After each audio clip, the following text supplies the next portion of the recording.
And here we go. What's going on, everybody? We are back. Season 2, episode 39, and you're reading it right. There's been a sighting. We'll get into that in a little bit. Right now, this is... Oh, skipping stuff. What am I forgetting? Oh, yeah. My name is Gerard. This is my little brother, Alex. The absent guy is still JR. This is... the GAJ Podcast. Oh, yeah. Welcome back, everybody. We are into the Christmas season. Like I said, there's been a sighting. We're going to talk about that in a little bit. But first, if you've been with us before, thank you for coming back. Hopefully you've already liked an episode, subscribe to the channel, and hit that notification bell so you know when our new episodes are up.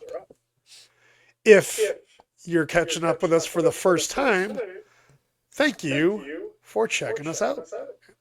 Hopefully you will like what we're doing and give us a little wavy emoji in the comments so we know you're there and we can give you a shout out if you're okay with that. If you would like to participate and or contribute anything to the show, but would prefer to do it more anonymously, you can also send it to us in an email. Just send it to gajpodcast@gmail.com.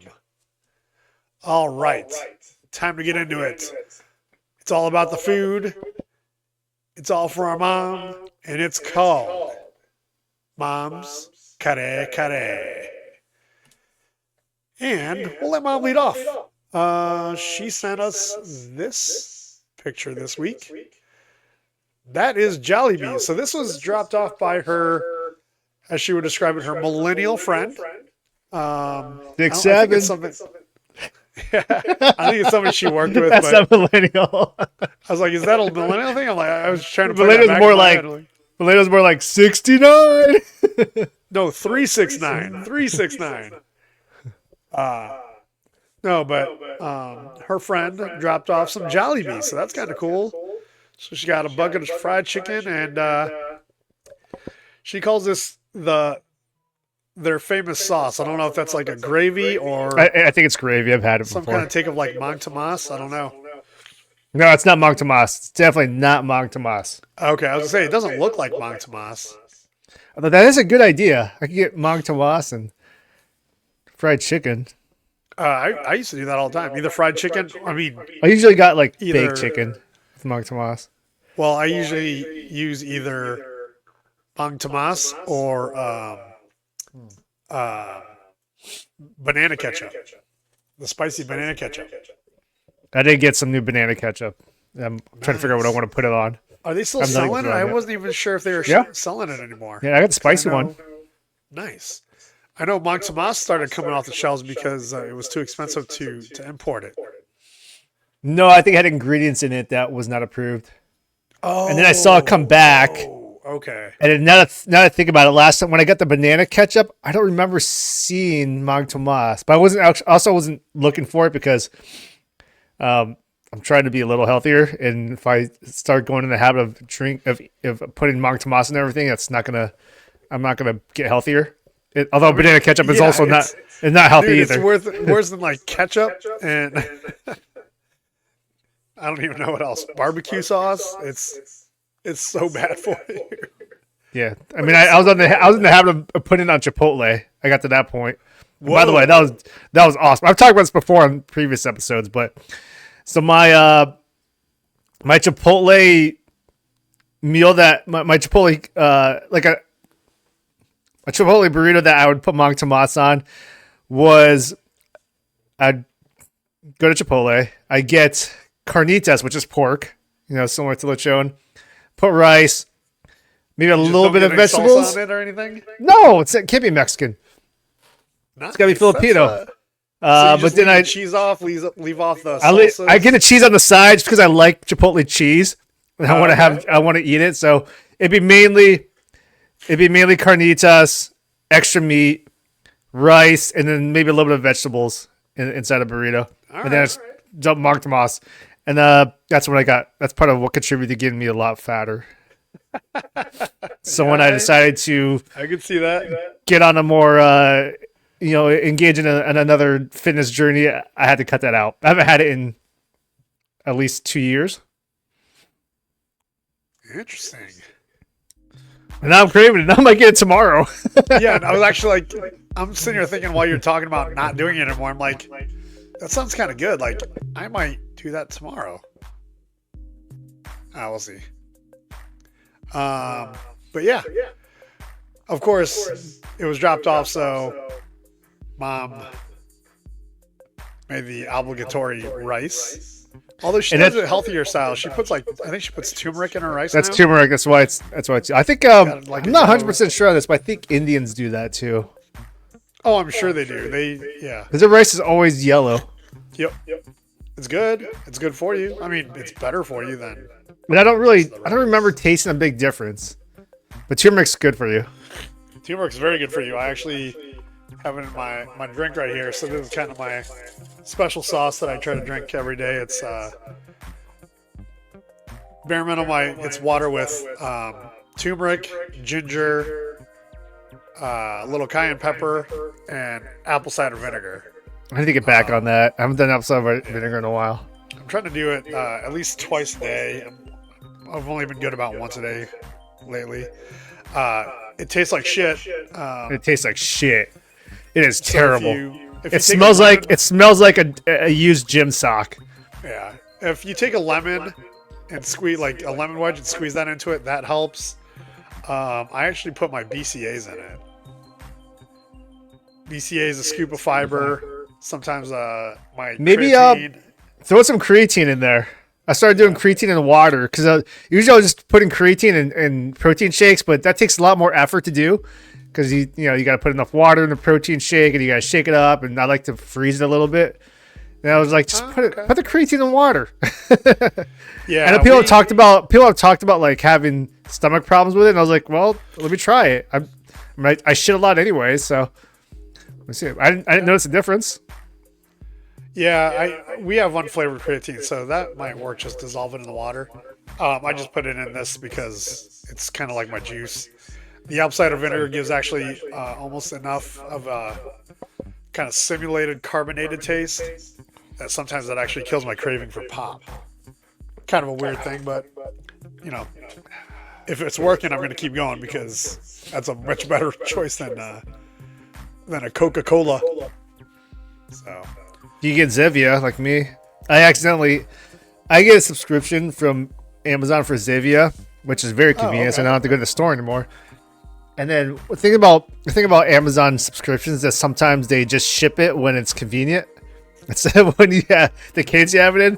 So I'll receive like 2 full 24 packs of Zevia in the past 2 days.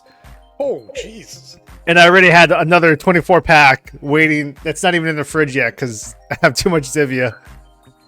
Well, at least it's you don't have to refrigerate it right away. So. Yeah, I mean it'll get drinking for sure. Though? Yes, but it's cheaper. It is cheaper if you go to Amazon. Just do a subscription. I'm at the point now that it's difficult for me to drink even diet soda, diet pop, because there's just a taste. I can just taste the difference in it. There's aspartame, and I think it may be more of the coloring, because to get that soda is clear. They add coloring to make it dark, and I can taste it. Like cherry. I think it's cherry cola. Hold on, over right here. By the way, not sponsored. Black cherry cola. I feel like I've tried that one. That one, things like that, like flavored like carbonated waters or soda waters. I like the more bold flavors. Like I wouldn't get black cherry, but when we get I forget the one we have. It's a seltzer water flavored. We get black cherry. That one's usually my favorite because it's got more flavor to it. Yep. It's my favorite Zevia. I do like other Zevias, but black cherry is probably the best. That my favorite at least. But I've had it so much that I kind of want to try other ones. Go back to trying other ones. Is this the one? This No. I get black cherry. Cherry cola. I thought you I said remember black not cherry. liking cherry cola that much. The ones I liked were black cherry and grape. Grape. Okay.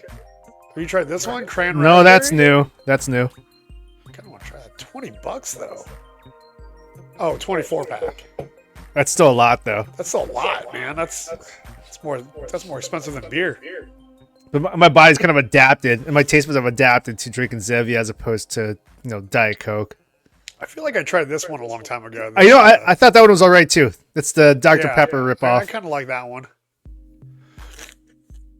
I think what it came down to is that the reason why I drink so much black cherry is that when I went for a subscription, that's all Amazon had among the flavors I liked.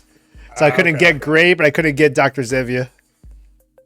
Here's your grape. Grape's good. Damn, dude, Or grape costed more. I think it maybe like a huge price jump between grape and black cherry at the time. Black cherry go. Oh, there it is. Ironically, black cherry is more expensive than the grape right now. I should look at that. Oh, I don't know that I can get there. $20 for. I need to look at how much I'm paying I because mean, they'll be like, still less than $1 a can. yeah. By the way, $1 can's pretty expensive. But Yeah, I think I need to that's look true. at how much I'm paying because there'll be like a price increase and I'll be like, oh, sure, whatever, I don't care. And it might be at the point where it's like, this doesn't make sense anymore. But it may still be cheaper than if you go to Whole Foods or if you go to Target and try to buy them. Yeah. I feel like I tried the cola one time. It was a different color can, but it was okay. The Dr. cola Zevia one's was very better. bland. Cola's very like baseline. Yeah. I could see black cherry being pretty good. I don't know why you would do this. Caffeine-free cola? Well, I guess you're doing sugar-free cola, so. I think root beer is all right too. I can't remember if I like the root beer or not. It was all right from what I remember. This is a variety pack.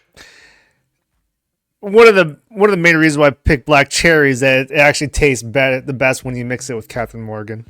Ah, there it is. There it is. That's nice. Well, grape is good by itself. When you mix it with Captain Morgan, not as good. No, I could see black cherry cola being better. I think Dr. Xavier was actually pretty decent with Captain Morgan too. I think it was okay. at a price level at the time. I was hitting the subscription button. I think it was at a price level that I didn't want to pay, which means it was higher than black cherry, which means it's probably more than $1 per can at the time. Yeah, the Zevia is not cheap. What have you been? What's your meal of the week? What have you been eating while you were drinking your Zevia? Not while I'm drinking my Zevia, but if you throw it up there, here's my weekly Filipino food for last baby. Saturday. Back down there at the bottom, you see my ihi soup with one green bean in there. Just so we're clear to the audience. Oh God, what was I about to say? It's not actually called ihi soup. It's called. Why can't I not think of it right now? It's not what it's down there. It's kind of the broth from sinigang. Sinigang, yeah. Because I can't tell them broth, I right. want. I not can't truly ask sinigang. them to give me sinigang and get it for free. If I ask them for sinigang, they're going to charge me. I say, give me some. Can I get some soup also? And they give you broth, but when they scoop up the broth, it picks up some other stuff too, including that green bean, or sometimes there's It's a bonus green bean. yeah. Well, there'll be some other stuff in there too. I'm like, all right, and I'm actually I've gotten more used to it where it kind of starts out. It's my appetizer. It starts out my meal. To me, that's kind of like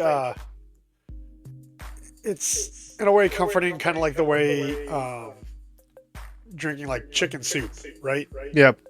When you're sick, the white people, they would drink just the broth, not even with the noodles or the chicken, just the broth, or warming up like chicken stock and drinking that. I don't know, it's good. I like it. But tell us what's on your plate. All right, you got top right there. One of my more ordered dishes. That's lechon pak siu. Yeah. Down there in the left corner, speaking of mom's curry curry, that is Seafood City's curry curry, or Grill City's curry curry. You know, I think I may have shown this picture last week. Look at it. A lot of my dishes look the same because I'm looking at that. I don't think it's the one you showed last week because I think the orientation of the picture was different last week. No. I managed to order the same thing. Yeah. Whatever, you got your favorites. But I got the curry curry, which not as good as mom's. It's not ox. It's actually beef. Is ox considered beef? I think it's considered a red meat, but not beef. It's not oxtail. I'll just say that it's not oxtail. Yeah. It's like beef that restaurants probably buy in bulk, and they just they could be beef with broccoli, that could be beef with teriyaki, that could be beef something else. It's that type of beef, which it's not terrible. And I remember it's fatty. There was a lot of fat on this one.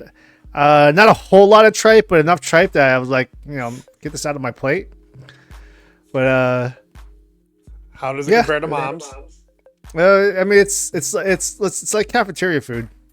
I'm not to put down Seafood City or Grill City, but it's not the home cooked feeling that you get from mom's, or if you go to other Filipino restaurants that have to drive further to and pay more money to get to get a meal from. So this is like convenient Filipino food. They're making a whole huge vat of it, and that way they can serve a lot of people without running out. Yep, it is one of those deals where it's not like Panda Express, or it's really white people Chinese food. It's kind of just like made for mass consumption. Ingredients won't be as great, preparation won't be as great, but it's gonna scratch the itch. It's gonna be good enough. You're not gonna come out there being like, I'm totally blown away by this Filipino food. You're gonna come out there being like, yeah, it satisfied my itch for Filipino food. I was craving Filipino food, and that helped. I did it. Yep. I got you. I'll probably go there tomorrow after I work out. Nice. I can't go there on Sunday. Sunday's gonna be that 2-for-1 breakfast. Unless I go really early because I have a football game. I'm playing football. I don't know. I keep saying like I could go if I wake up early enough and I get motivated. I could go there, buy the food, get back. I can't eat the food because I gotta play football, and maybe eat it later. Yeah, I might try that on Sunday. I don't know. I might try that. But here's the thing: do you have time to go home first and put it in the fridge? Or is it that's the thing. In your car, I think I can. It just depends on what time I wake up, and try not to. I'm gonna look at it. I have to try not to eat it before I play football. Because I'm gonna play football, and then I'm gonna hang out with my team at a bar afterwards, watch some games, and then come home and be like, all right, now that it's cold, I eat it.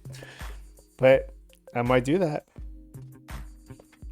It is. Yeah. I mean, it's not close by either. I have to drive a good amount of distance to get it. It's December, so here, like if I was doing something outside, I would just leave it in the car. But it's cold here now. I don't know if it gets cold enough there for that to be okay. Well, if I just leave it out, it'll be fine by the time I get back from playing football and hanging out with my team. Shit, I would do that. So I might do that. Right on. It's effort though. It is effort of I just want to before a football game. I kind of just want to chill. I want to stretch, watch some YouTube or whatever videos. Probably take like 3 shits, and then get ready for my game. But if I get up early enough and I could just make a quick run over there, which one? It's a quick run. So did you say you have time to eat one of them though? At least. I could probably find time to eat one of them, but I gotta play football. I don't want that in my stomach when I'm playing. Yeah, that's true. I guess I could probably take a bite. Because I might be able to take a bite and be like, all right, let me eat a little bit of this slug. And I like the twofer, but if you can't eat one of them fresh, I see where you could be like, am I gonna go? Am I gonna do that? I get it. I still think it's worth it. It's just about how I feel when I wake up. If I want to put in that effort. I hear you. Right on. Well, looks good. Christmas is in a few weeks, so hopefully you'll be able to improve on that while we're all together. For me, It's soup season, baby. It's cold here. We're, getting down to the single digits. So I made soup the other night. This is just ramen soup, your basic ramen pack. But I doctored it up. Obviously, you can see some shredded chicken in there. I dump in some peas and carrots. Throw it a little more like, garlic and pepper. And I don't know if you can see, but I have I dropped a couple of eggs in there. Oh, nice. Cooking. Yeah. So it was almost like a kind of a poached egg in there. Pretty good. Pretty good. It's the ramen noodles part that's bad. Yeah. And I've got a lot of ramen noodles in my cupboard that I haven't touched in a few months. You know what I did? I don't know if this is helping or not. I but might touch it tonight. Who knows? I cooked the noodles, right? I get them boiling, get them cooked. I drain the water. So, you get some of that starch off of there. And then get the water back to boiling again and put all my other stuff in there. So, I don't know if... I feel like that's got to do at least a little bit. I mean, maybe not a ton, but get a little bit of that starch off of there. So, I don't know. In my mind, it's good for you. Or it's not as bad anyway. But yeah, a little shredded chicken, peas and carrots, a couple of eggs, and then a little bit of sriracha on there. Actually, I also put, I don't know if you've ever used like chili crisp before, which let me look it up for you so you know what it is. Chili crisp. Here we go. Get an image up there for you. I don't know if you've ever used anything like this before. Uh-oh. Kind of looks like that. That's not a great picture either. Not of a good one anyway. Oh, here's some good pictures down here. So it's like, it's oil with all the chilies in it. Like whole chili peppers. Yeah, I've seen that before. I just can't remember what brand it is. Yeah, there's a lot of different brands. It's so good, dude. And like, this girl that Ashley used to work with, she just moved to Washington State, or I think Oregon. She's actually the daughter of the head chef at a restaurant. She's a very good cook. Obviously, she's got good genes for it. Both of her parents are award-winning chefs. But she actually had a chili crisp that she made, and they jarred it up, packaged it up nice, and actually sold it in the stores. And it was pretty good. I actually just finished it. In fact, that's what I used in my soup. So, Misha's chili crisp. Whatever I had left, which was about a tablespoon-ish, maybe a little bit less. I used that in there too to give it a little peppery heat. So that was pretty good. And then, the new thing I tried a new pizza joint here in Kansas City. They've been around for a little bit. I just hadn't gotten around to trying it. It's called Pizza Tassio, and they got it at work. So here are the two that I dug into. It's pretty good pizza. Actually, if you watch Portnoy's stuff, he was here. Fuck Portnoy. Fuck that bitch. Dave Portnoy's a bitch. I hate how much he likes Michigan, but I like him fine. Nope, he's a bitch. Hey, Michigan man. Hey, Michigan man. What do you think about Sharon Moore now, bitch? Yeah. I definitely didn't listen to the whole thing where he was just like laughing about Ohio State losing to Indiana. Like, well, who cares? We fucking beat you, so who gives a shit?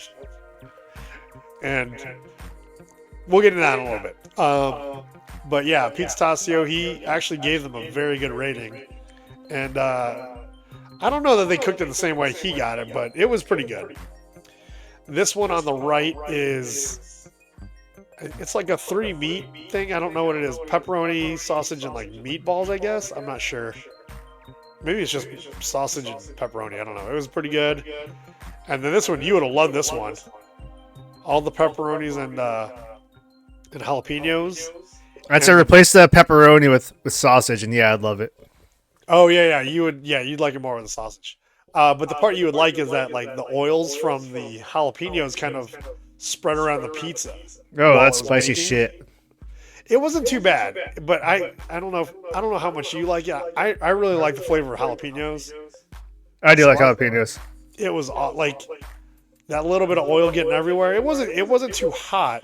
Like there was definitely a little bit more spice, but just the oil being over there instead of just the grease from the normal grease from pizza. Man, it was pretty good. I liked it. So yeah, Pizza Tasio. I'm gonna put on a note for myself to link it later. Pizza Tasio. God, I wish I had good pizza around here. Convenient, good pizza. Yeah. Oh, here's the webpage, by the way. So yeah, Pizza Tasio. They have a few locations around Kansas City. Good pizza. Good New York style pizza.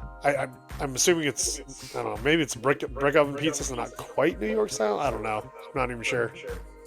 I folded it in half like New York style, and it was Nice. good. So. That looks like the type. Oh, Yeah, yeah, it's there really you go. it's New York thin style enough. pizzeria. Duh.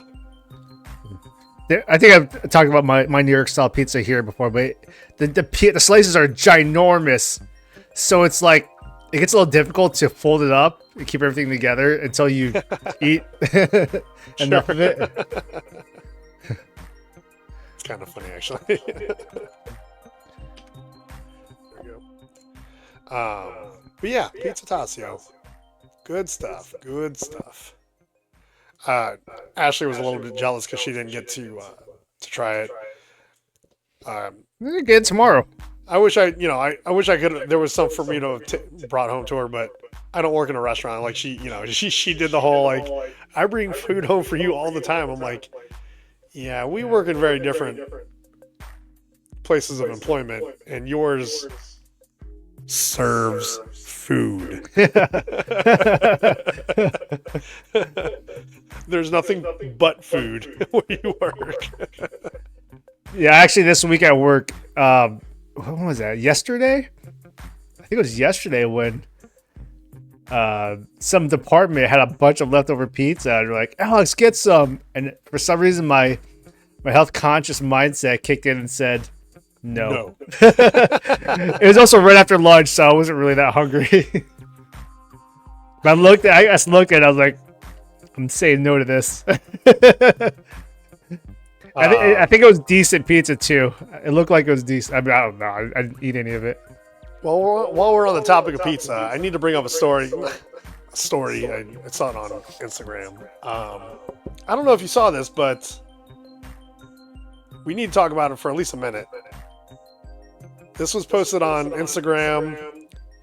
Skyline goes Italian. Skyline Chili announces limited edition cheese coney pizzas available at Kroger locations.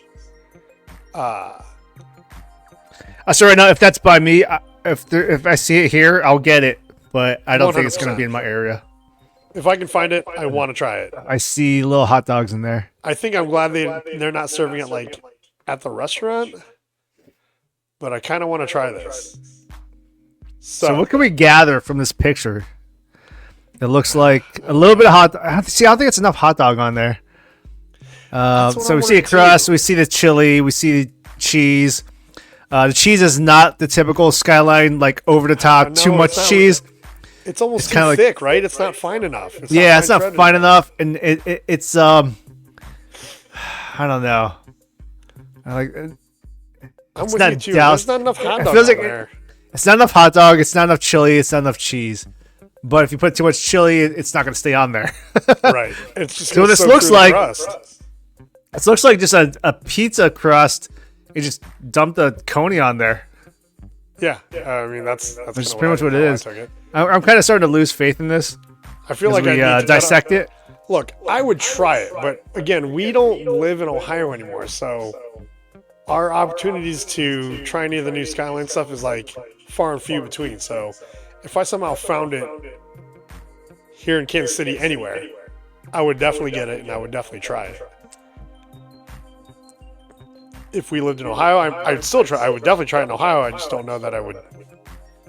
I'd probably be more critical of it than I will be Yeah, I would definitely Not try really it, there anymore. and then I'm pretty sure I would just say I prefer my canned chili and throw it wherever I Yeah. want Yeah. on hot dog conies or on some type of pasta. Or maybe even make your own, you know? Like take your canned chili and make your own pizza if you really want to try it.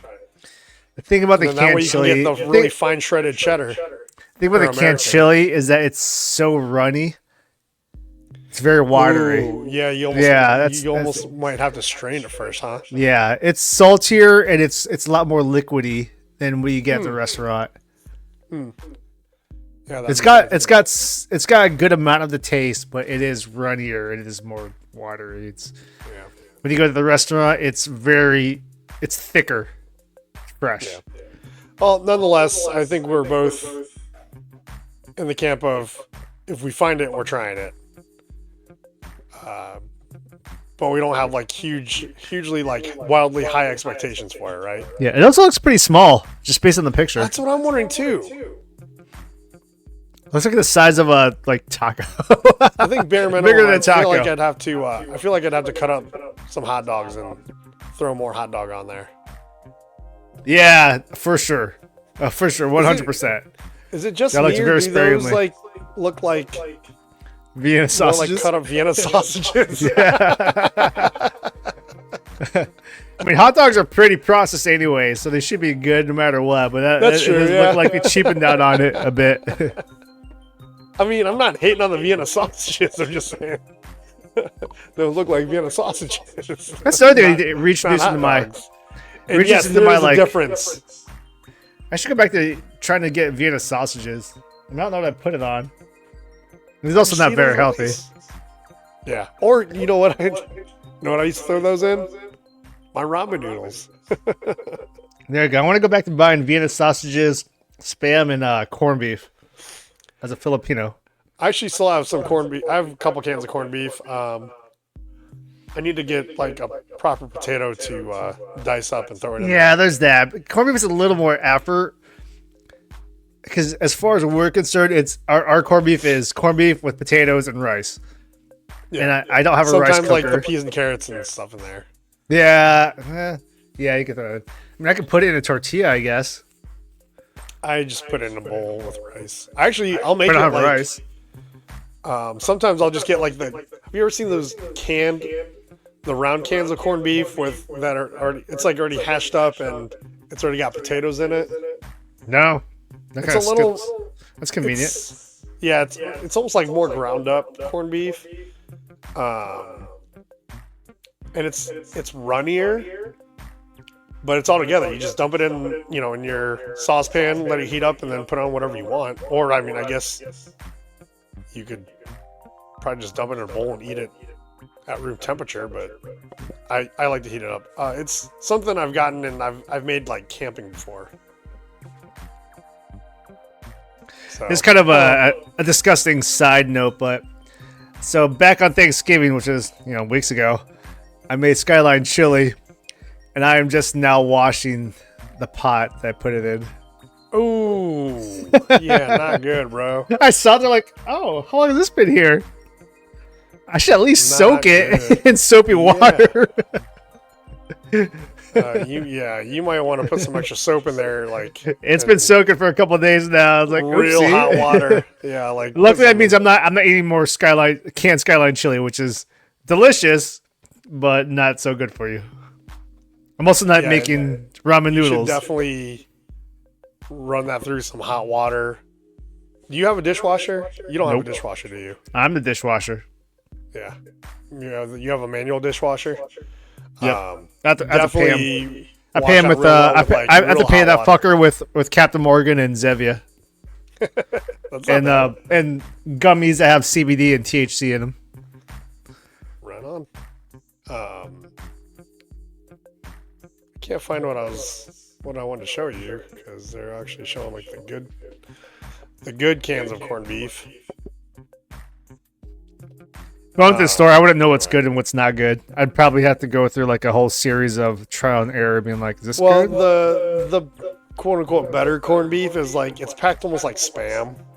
I don't know if you can see that, but Yeah, it almost looks like a can of Spam. In fact, the picture on the can looks like Spam too. Yeah, it does look like Spam. So, I mean, again, yeah, I mean, you could just slice, if you have that, you can just slice it up and put it on, cook it like Spam. Pan fry it real quick and then put it on a sandwich or something. Not really the Asian way to eat it, but it works. I don't know.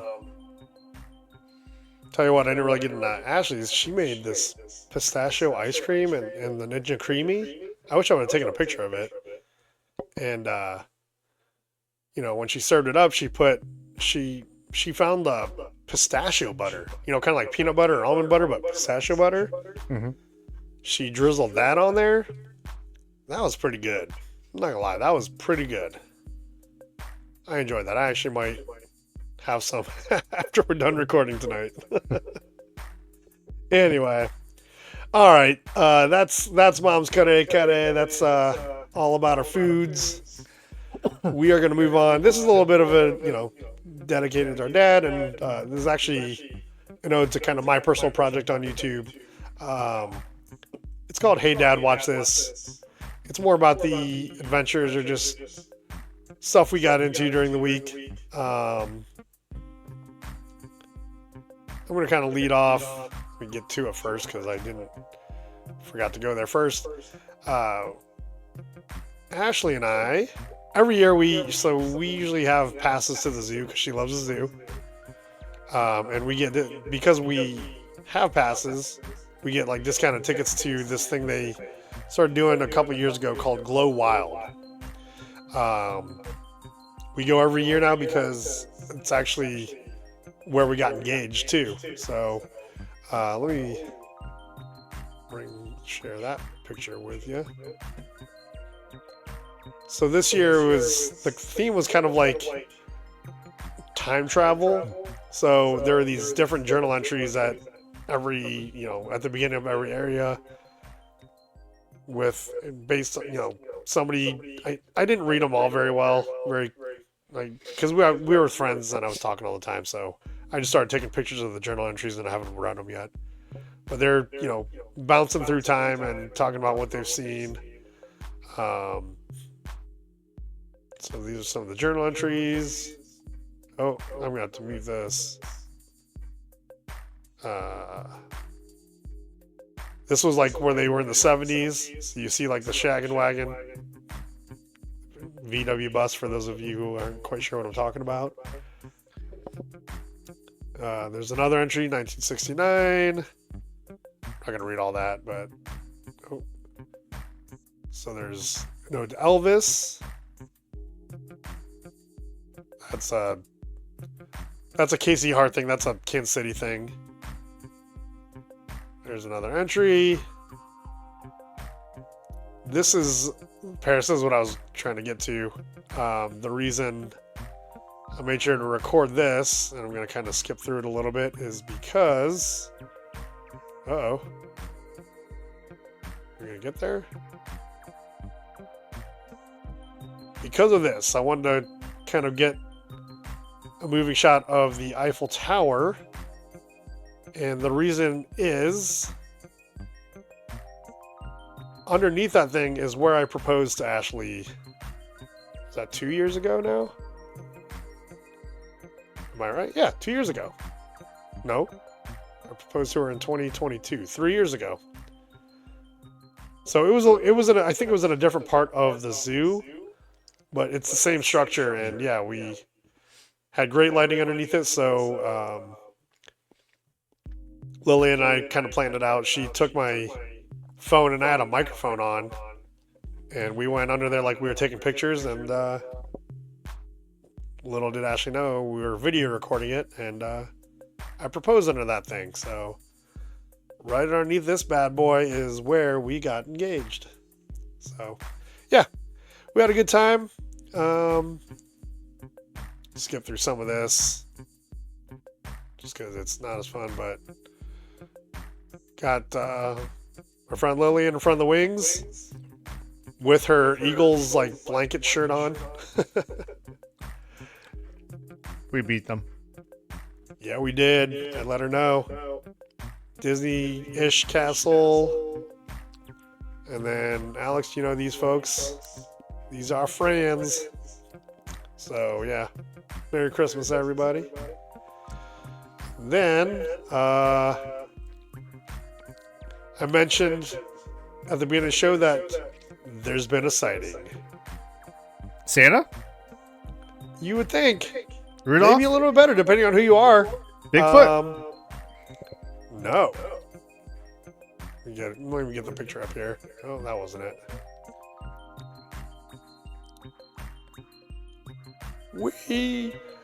JR lives, baby! Holy shit! The glasses threw me off there. The glasses that's why in the hat. I was like, how are you not seeing this yet? He did a very, very quick roll through town. He flew out to see his lovely lady, and Is she in Nashville? he flew out to no. Memphis. Jesus. Memphis. Somewhere in Tennessee. Yeah. Other end of Tennessee. But she actually is making a move again for another opportunity. She's moving to Wyoming. So holy shit. That's a big ass move. Flew out there to help her make that move. So they... Is that her in the background there? Yeah, that's... I don't know if you met her. That's Zanny. No. Wyoming. So that was that Thursday night? That was Thursday night. So yeah, we got to... No, that was... Jesus, what day was that?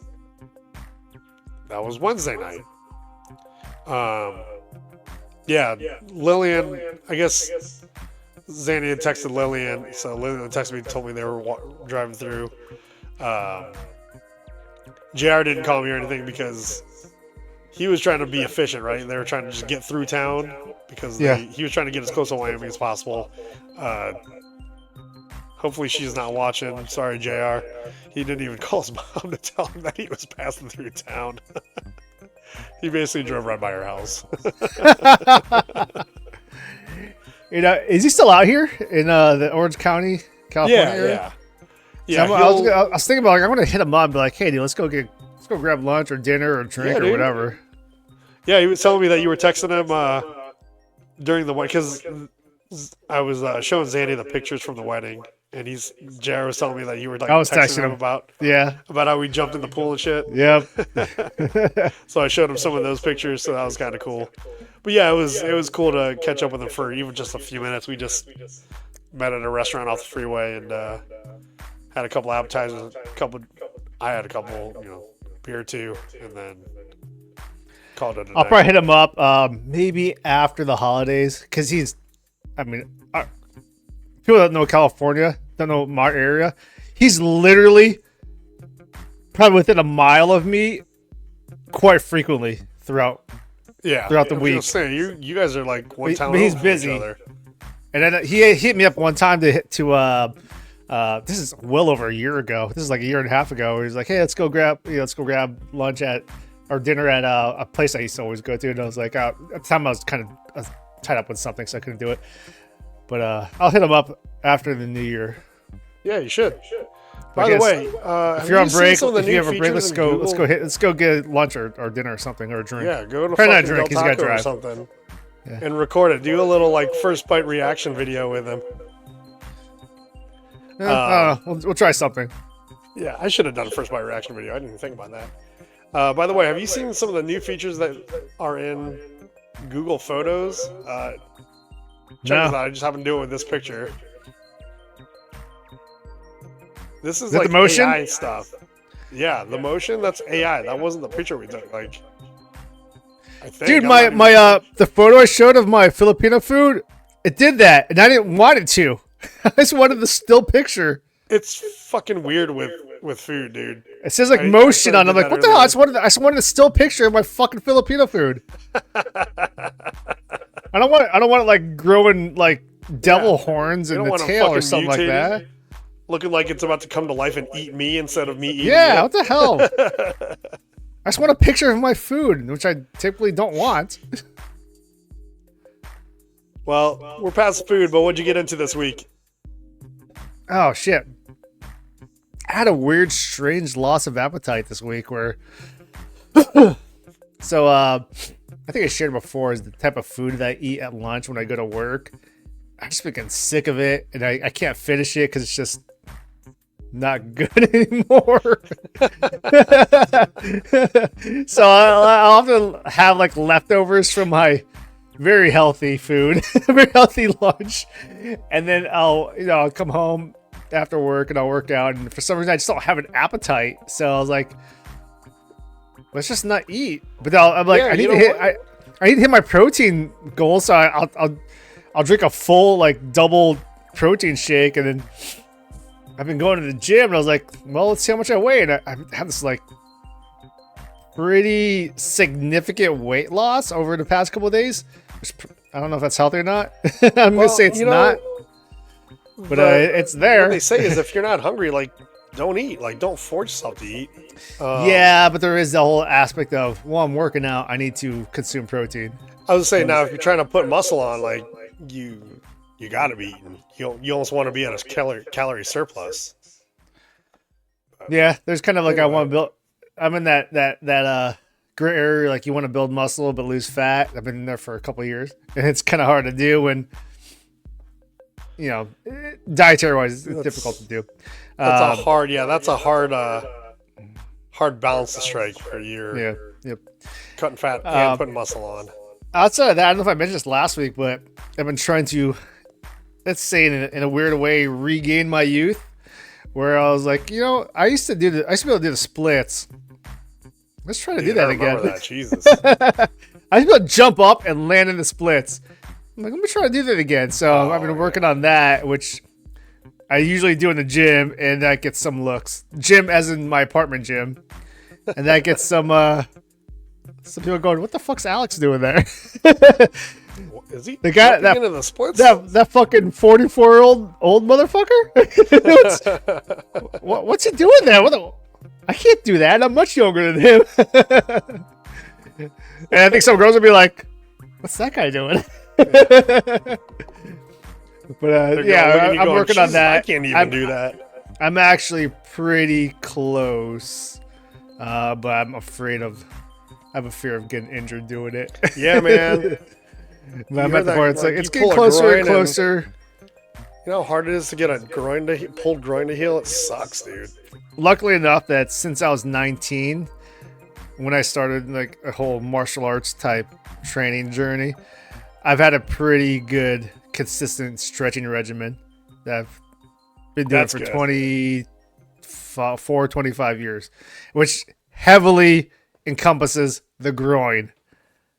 I have known part of my Muay Thai brand is that I'm a shorter dude who kicks taller dudes in the fucking head. And there's video evidence of it that's been posted, and they've seen shit. And it's kind of part of my thing as far as the Muay Thai world, MMA world, martial arts world goes. The area around your hips, like, and then my shoulders, those are the, like, when I'm stretching really good, those are, and my neck. Those are the places I really concentrate on, trying to make sure I'm getting loose anymore. So like groin, hip flexors, glutes, and then like shoulder, neck, and obviously just like all the way down my back. Because man, that's when that shit hurts, like gets hurt, dude. It takes forever to heal up. Yeah, and I've heard people that have injured those areas before, and then when I was at a younger age, I decided I don't want to go through that.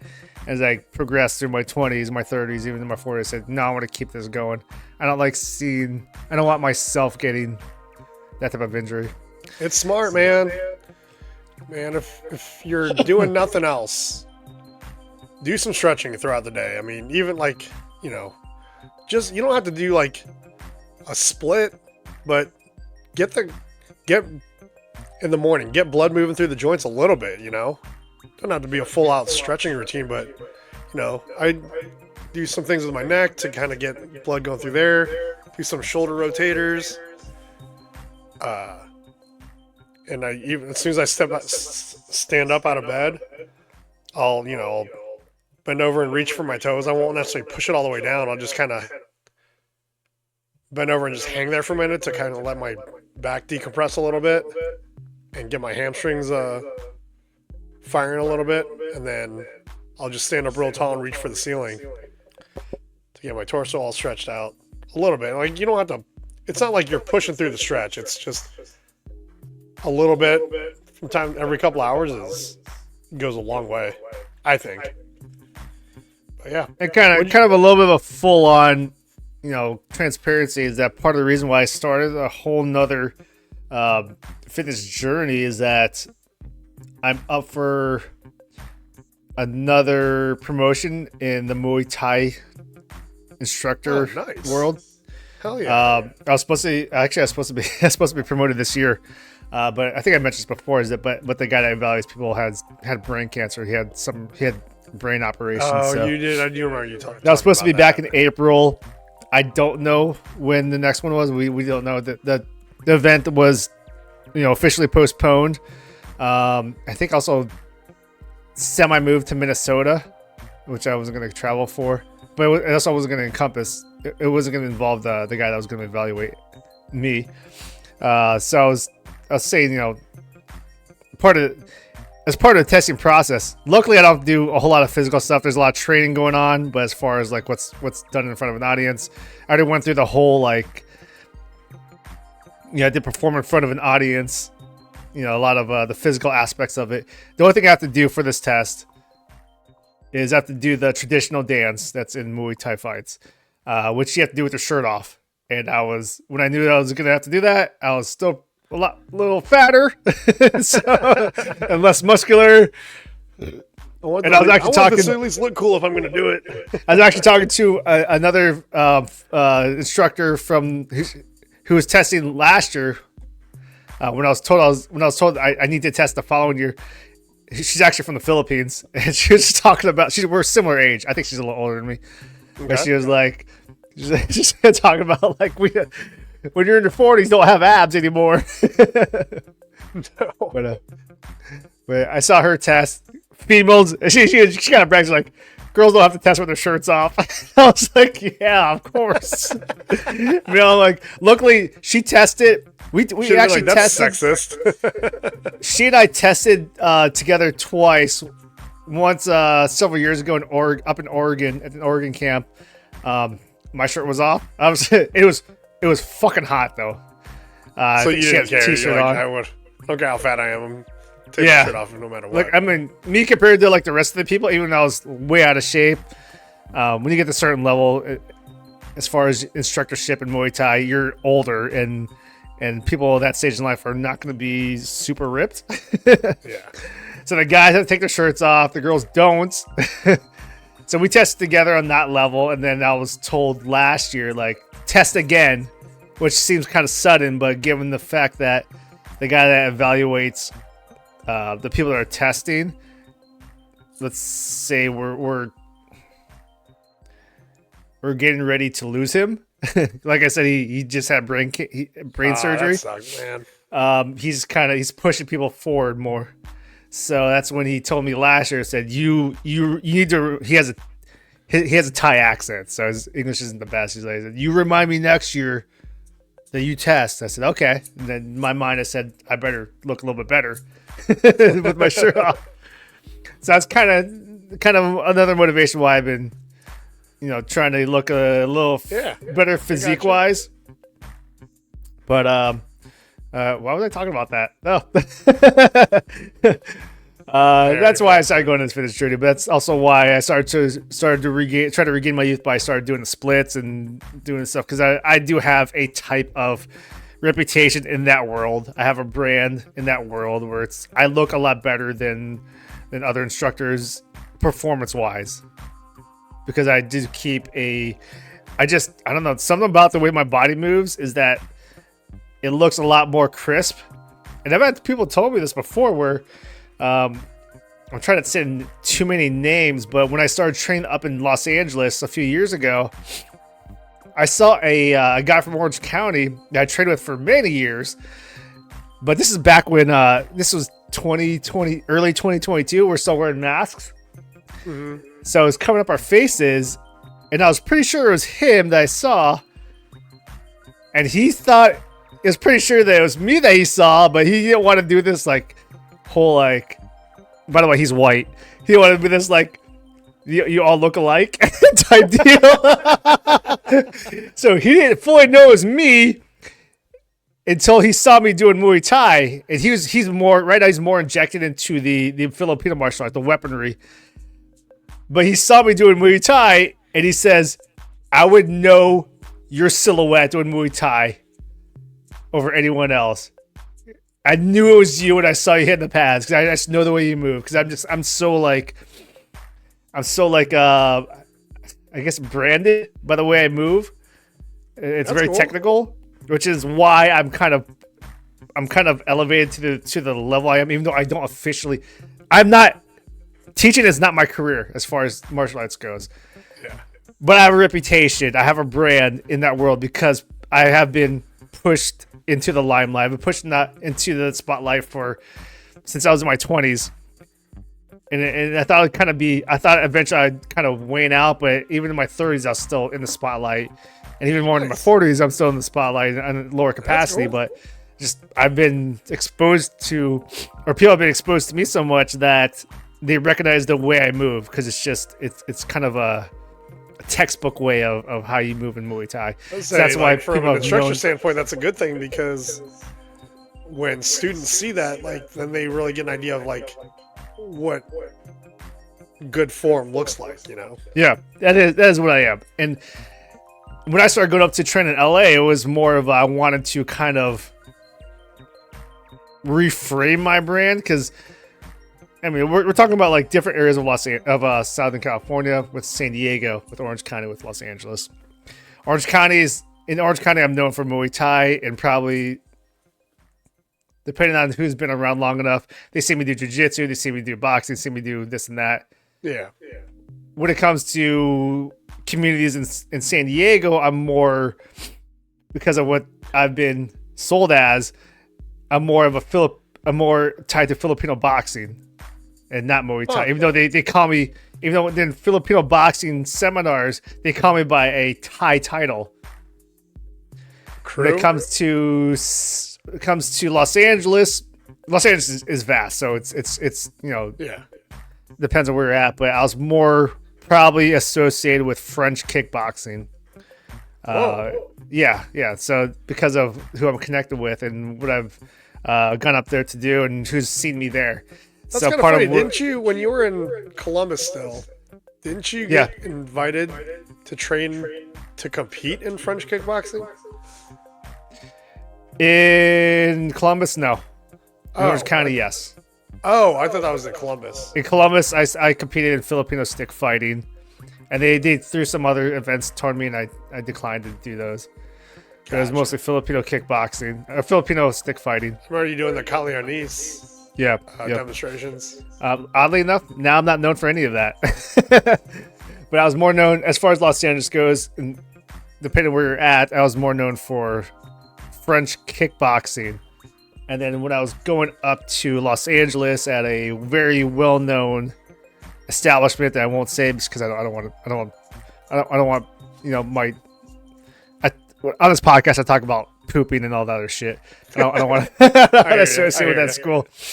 I went there to kind of reframe some of my reputation and let them know that I'm not just French kickboxing. Now they kind of know me. I went there and immediately I was probably the best Muay Thai guy there. As far as what the instructor said. You train so much in Muay Thai and you're certified as an instructor. I'm surprised. But I wanted to that hasn't permeated more. I mean, I was going to that establishment because, one, to establish myself as more of a Muay Thai brand. Also to learn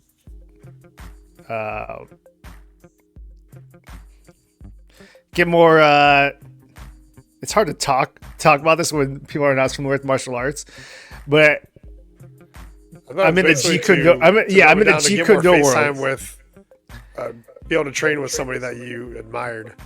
I'm also in the Jeet Kune Do world, which is, if you Google that, it's going to be tied to Bruce Lee, and it gets, if you got to dive deep into it, it is kind of like an earlier version of MMA, and in my mind, it is kind of a MMA but expanded out. Like MMA is part of Jeet Kune Do, and Jeet Kune Do is more of a all-encompassing, all type of environment type deal. In my mind, it was like kind of had influences of like kung fu and karate. It's MMA is in a ring or it's in a cage. The ground is a mat or it's canvas or something like that. Where if you go more encompassing, you go very global. You look at why did martial arts from certain parts of the world, evolve? It's because of the terrain there, where you're looking at, hey, you're not on a wrestling mat, you're not on a canvas floor, you're not on a concrete street. You're in Jakarta, Indonesia, or somewhere like that, where when you walk around, it's muddy. And you have to move differently when it's muddy. You have to move differently if you're in the woods where there's sticks and stuff like that. You have to move differently if you're in a colder environment where the ground is icy.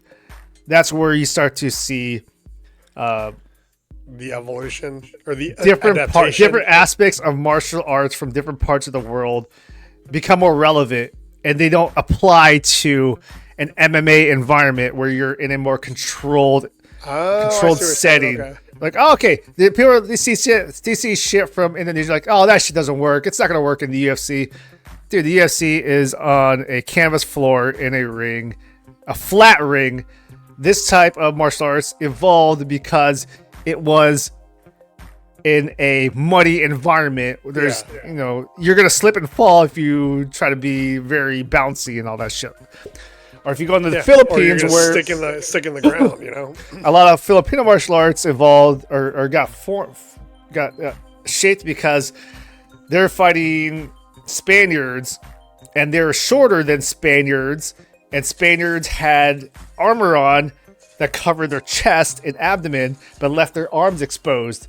So a lot of targets are going to be where they're not armor, where they're vulnerable. Yeah. Yeah.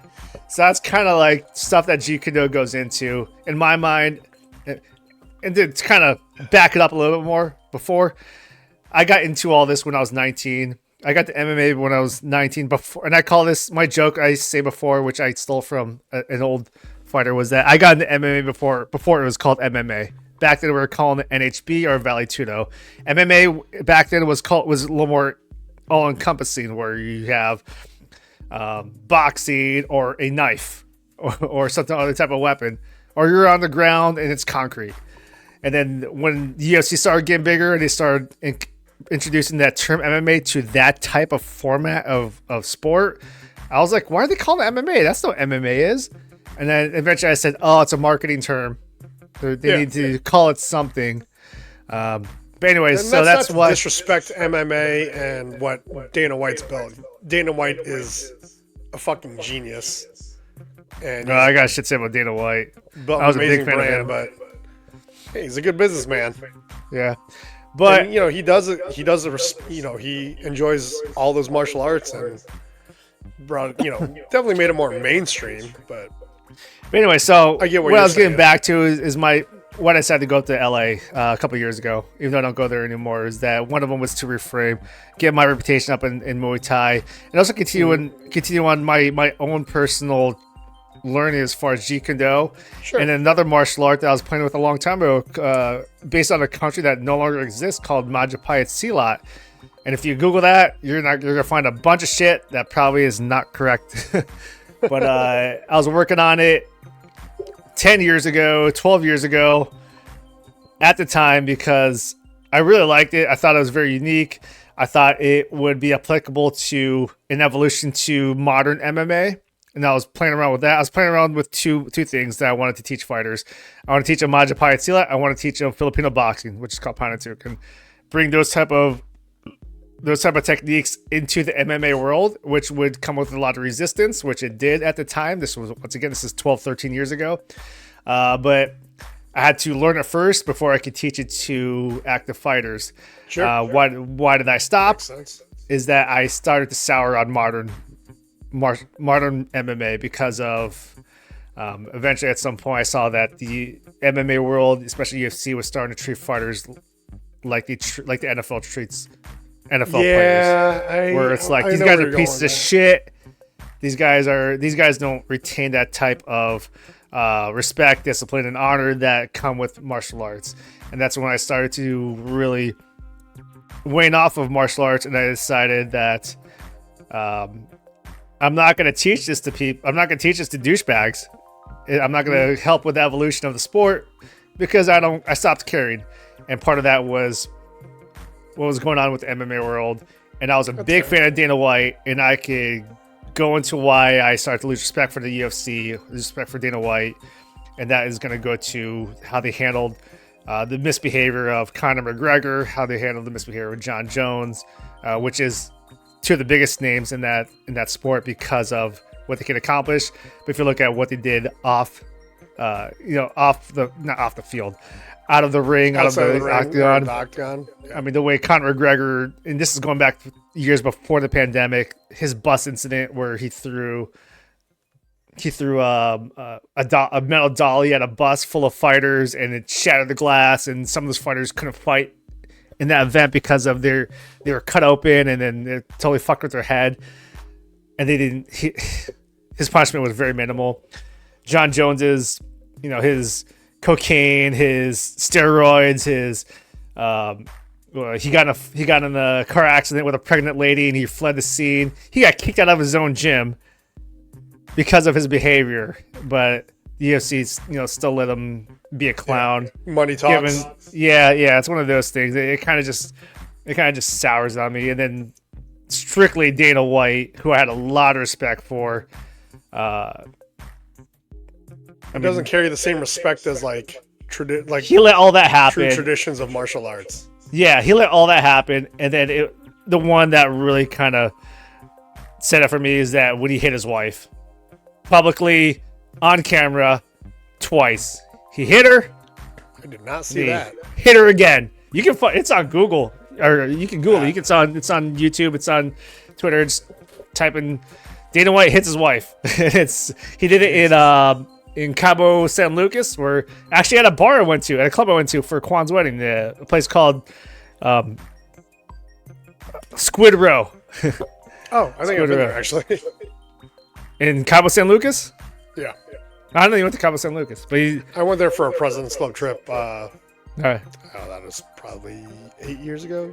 Yeah, but he hits his wife, and then he hits her again, and I was like, I'm out on this guy. And then he had his public apology where he's like, yeah, let me give my family some privacy. I'm like, okay, whatever.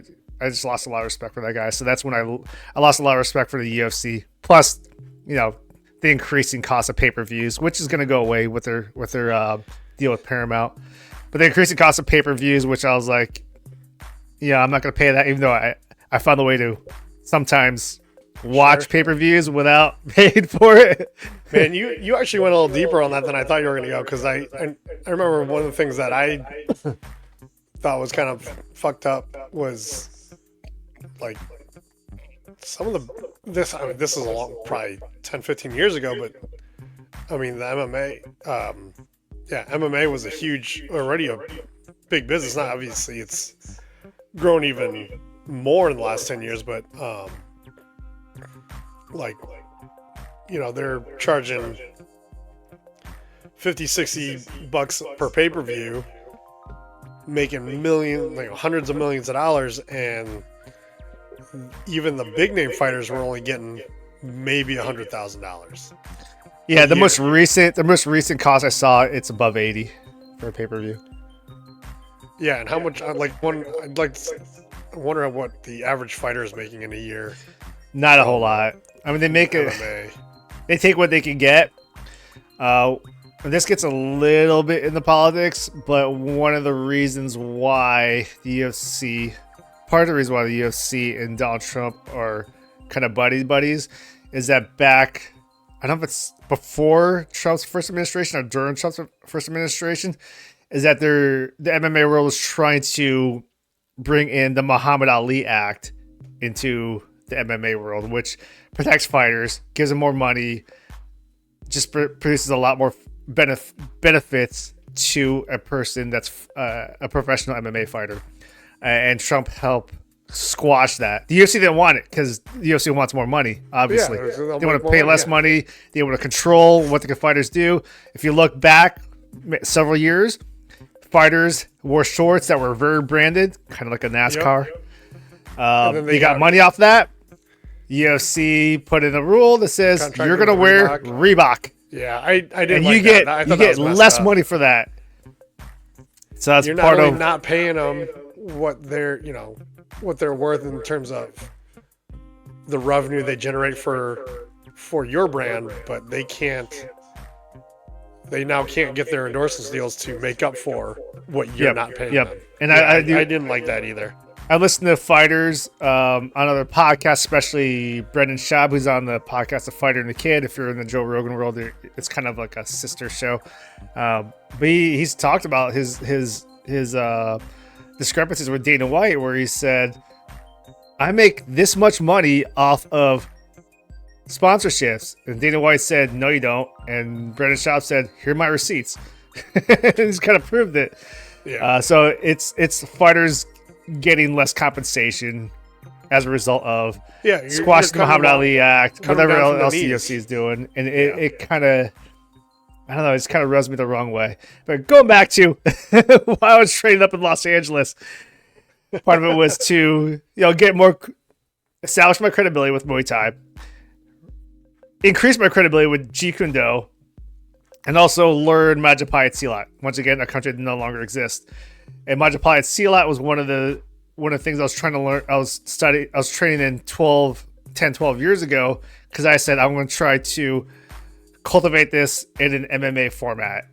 But obviously I soured on MMA. Also, it kind of came to the guy that was teaching me, moved to the Philippines and didn't really have a source for learning anymore. But I mean, YouTube. I wanted to learn it some more. That's why I was going up to LA. And as far as my desire to introduce into more of modern combat sports, when I started souring MMA, my role became, or my mindset became, I know it. If you want to know it, if you want to learn from me, you come to me, and I'll decide if I want to teach you. So that's kind of part of. It's a fucking Mr. Miyagi shit, man. Like, huh? Yeah, sort of. But the thing is, I also have to be. I have to get to the point where I'm certified to teach it. And some of that Majapahit Silat stuff, it was for. This is gonna sound very like from a movie. It was forbidden to be taught. Your trained instructors could teach it to only military and law enforcement personnel. Oh, and there have been situations, I've heard stories where a guy taught it outside of that format, outside of that audience, and he got his instructorship revoked. And then he worked his way up to the good graces of the people that mattered, and he got his instructorship back. And then he did the same thing, where he taught to non-law enforcement, non-military, and it got pulled away again. And then at some point, so how many times can he do that where they're just like, no, you are no longer allowed to ever teach it again? As far as I know, that's the only guy that's been able to come back from it, and he lost it again. But as did he far get it as back again, or also, no? I'm not 100% sure, just because I don't consider myself to be highly advanced in it. I don't know if that still applies. I don't know who can teach what. If it's only strictly, I'm pretty sure it's not strictly military or law enforcement anymore. I just don't know if there's restrictions as far as who can teach what. So it's like, I can show people stuff, but I'm not going to say I'm teaching you it. Yeah. Just because I don't want that part as part of my reputation. Yeah, I'm with you. But I think there should be a lot of respect for that, to be honest. I mean, again, honoring the true traditions of those martial arts, and the people who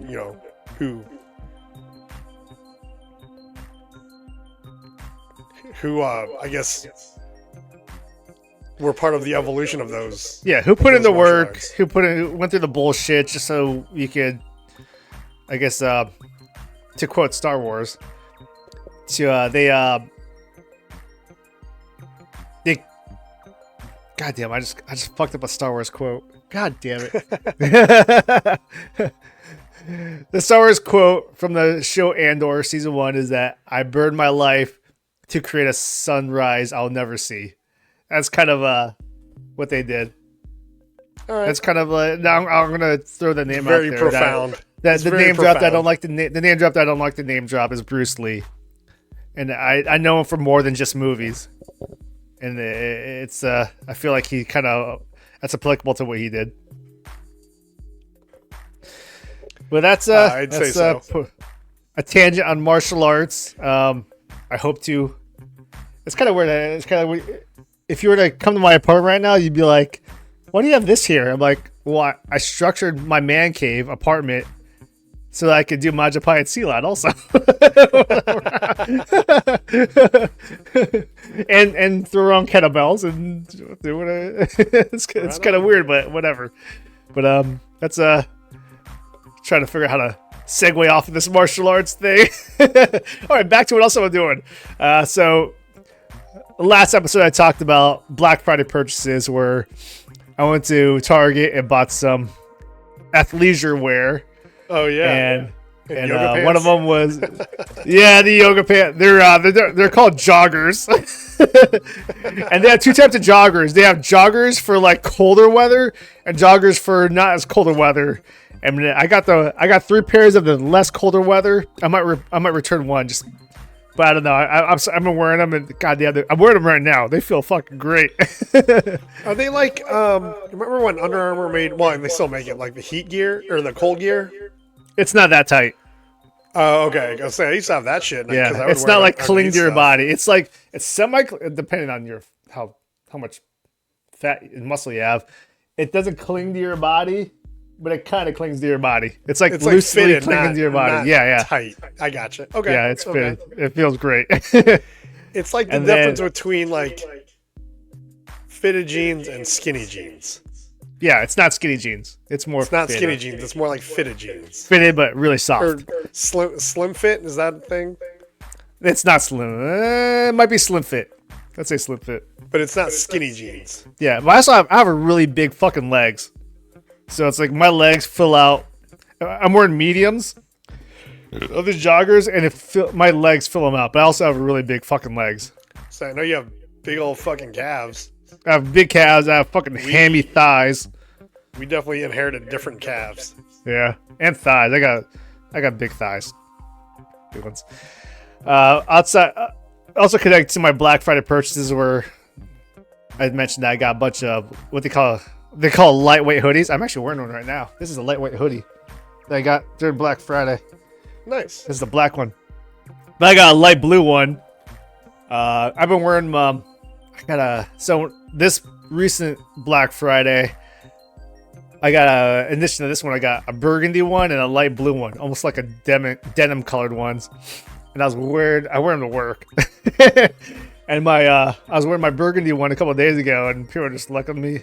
There's like a free like coffee thing as the building that I work in was trying to make the companies happy. So we're standing in line to get this free coffee, and I was just kind of standing there, we're talking to the coworkers, and some guy just looked at me, some guy I work with looked at me, and goes, dude, my guy, you're looking fucking jacked.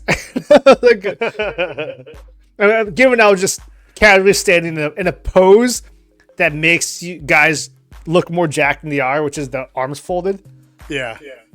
But So you're pushing your arms out. A yeah, little bit yeah. bigger. It kind of pushes the arms in a certain way and kind of pumps up your chest a little bit. But Target clothing, hey. And then the other day, I like which was Target clothing, yesterday, even Walmart clothing. I don't give a shit. yesterday I was wearing the blue one, and man, if you Google Ryan Day nipple ring, that was kind of me. I was nerping big time because this is a lighter color blue, and I got nips that just freaking.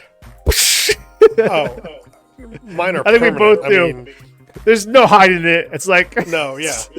unless I put a Band-Aid over it. It's just, Even before like Ashley and I were dating, like I'd show up to the bars and her and our friend JP would just be like, Is it cold I'd out? be wearing like a pullover, right, or a sweatshirt, and they're like, nope, still doesn't hide it.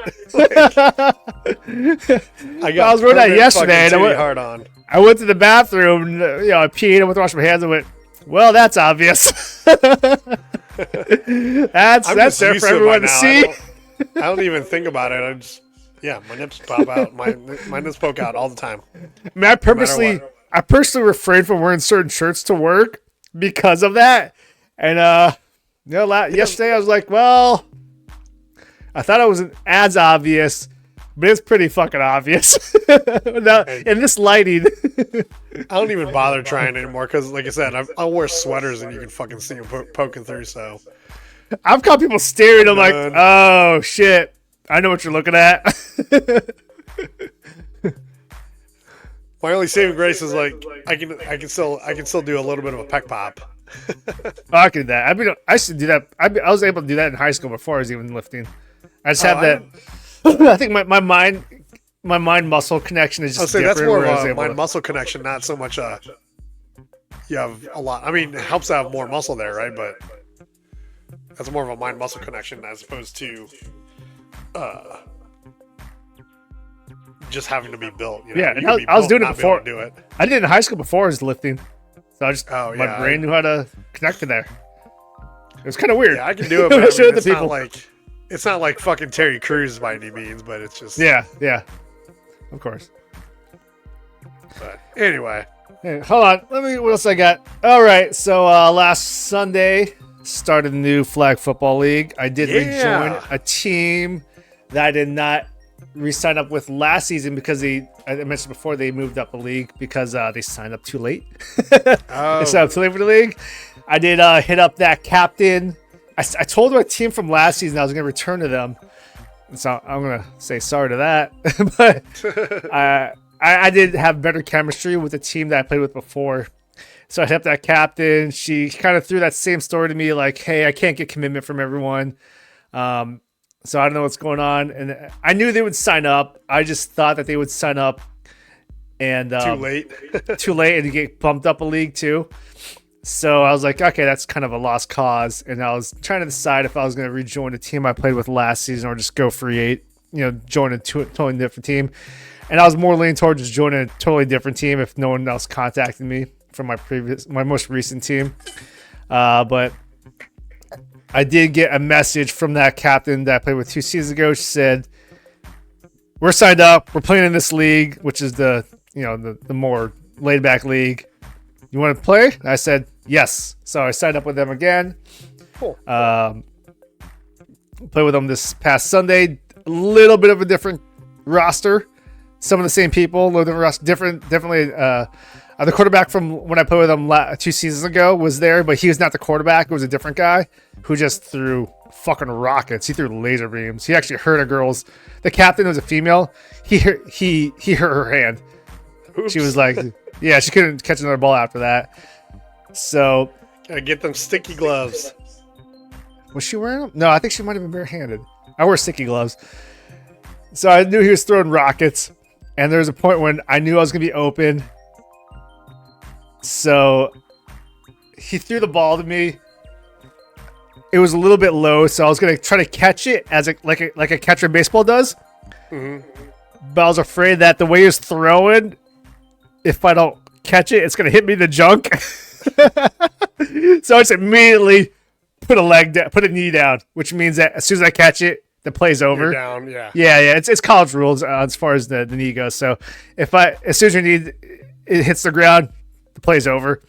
So I caught it with the knee down. So I don't want to risk hurting my junk. But that guy was a very nice guy. He's cool. We went to the bar afterwards and we hung out and talked to him. But I did kind of get a little more background on the captain, the one that invited me back, and you're talking about like some girl that played with us when I played with them before, who's supposedly pretty decent. I don't remember her name. They threw her name by me. Do you know this girl? I think her name was Monique.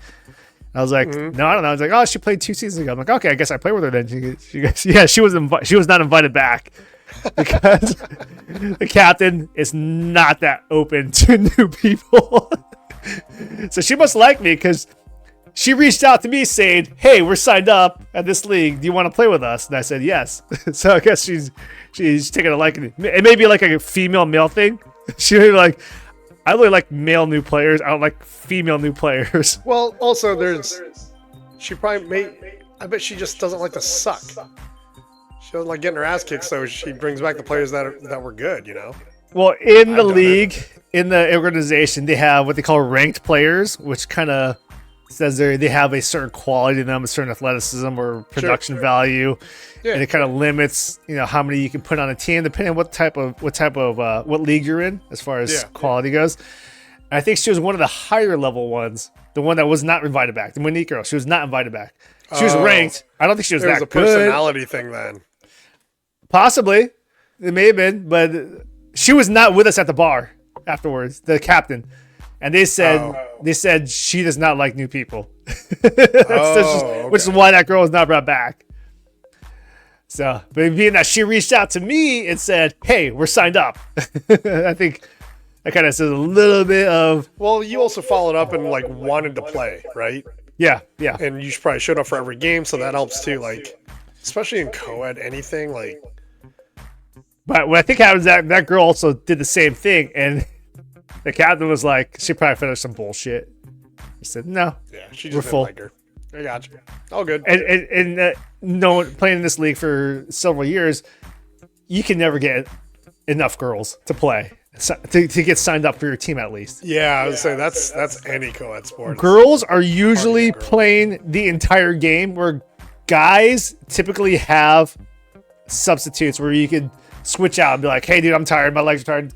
Going for me." It's usually, I'd say, a good quality roster will have 3 guys on the side that can rotate in and out.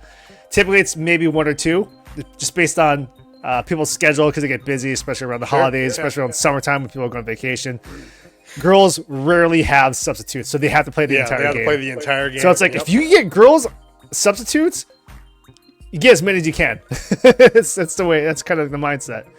But so the captain kind of cut off as far as who she's allowing in. How many are on the field? 7, right? So 8. 4 and 3? 8. So 4 and 4. Does it have to be 4 and 4, or can you do 5 and 3? No, it's usually 5 guys, 3 girls. It's a max 5 guys, but you can go 4 and 4. My team last season went 4 and 4 because we just didn't have enough people showing up enough times, because it was a bit of a problem, especially with those newer teams, or they call free agent teams. Mm-hmm. So there are a lot of times when we had 4 girls and 4 guys, and that was it. And girls were all into it. And I'm gonna say the results were bad. Yeah. Not to go sexist, but the results were not very good. Look, there's a reason women's sports exist. Otherwise, it would just be sport. Yeah. And one of the captain, the QB, his wife actually plays on our team too, but she had some stuff to take care of, so she had to drive she drove his car home, and he went to the bar with us, and he was kind of venting out. a lot of a post game at the bar, restaurant conversations are just like married people venting out on their wives. And he was talking about his wife wanting to start an all-female team. And everyone's like, please do. Everyone's like, no, that's a terrible idea. I mean, the team that we just beat, do you know how fucking tall they are? I had to talk to I play on defense. I play cornerback. I play at the very edge. I play cornerback. Yeah. Then we play what's called Tampa 2 or cover 2, which means 2 safeties in the back. Everyone else is at the line of scrimmage. And I knew the reason why I kind of like playing for this team is that the communication is pretty good, because there is a very tall person that came into my area, and I yelled at my safety, size mismatch, and he said, okay. So he kind of guided me to like, okay, go inside and I'll take care of this guy. So we were able to kind of make that adjustment, because the guy that moved to my area is like 6'4". 6'3", 6'4". Imagine a team of all females. He doesn't even have to be like fast or particularly quick, like moving laterally or anything. No. And I played against this guy before where I've hit the ball, thrown to him, but he still caught it. Yeah. It's like he was just that tall enough. You just have to high point it. Yeah, exactly. I touched the ball enough to hit it, but he's just taller. But imagine that team, and there are other taller people on that team against a team of females who the tallest girl is probably going to be my height. Oh, she was talking about putting together an all-girls team to play in the all same girls league. team. Yes. Not in a all-girls league. There's no all-girls league. Oh, terrible idea. Yeah. And her husband her husband, while she had left the area, she took his car to drive home to take care of their kid. He just kind of vented like, that's the dumbest fucking thing I've ever heard. And we just kind of talked about that. Like, and I said, imagine a team that we just beat playing an all-female team, knowing that most of the females maybe like an inch taller than me. Yeah, like if you really want to do it that bad, like more power to you, but there's a point where it gets a little demoralizing and no longer fun. Yeah, it wasn't gonna get your ass beat all the time. We all collectively agreed that was not a good idea. Well, she was not there. Yeah, and that's for her own good and for her own Let me think what she wants. Like, do whatever you want, but I'm just telling you, you're not gonna enjoy it. It was one of those conversations where we're talking about this gets a little sketchy given modern times, but patriarchy and shit like that, and it kind of went off into his wife's female friends that are anti-patriarchy and all this other shit, which I'm a very progressive person, but when you get girls that just completely disregard guys' roles in society, I'm like, come on. It also kind of reminds me of I didn't say this when I was nature. Yeah, I didn't say this when I was with him, but it reminds me of a recent episode of The Daily Show, where the host or the main host was what's her name? I really like this girl, this comedian, Desi Ledick, and they're talking about the head of the FBI, that Indian guy. Mm-hmm. What's his name? Kash Patel. Yeah. The guy, he's always looking in a weird direction in his pictures. He's got a lazy eye or something. I don't know what's wrong with him. It's weird. But I think he wanted a FBI. Something happened where he said, I need an FBI jacket. Okay. So they got an FBI jacket. It just happened to be a women's one. So Desi was like, as a progressive female, I think this is fine, and it should be celebrated that a man should be able to wear female clothing. But also, gay! So it kind of reminded me of that clip from The Daily Show.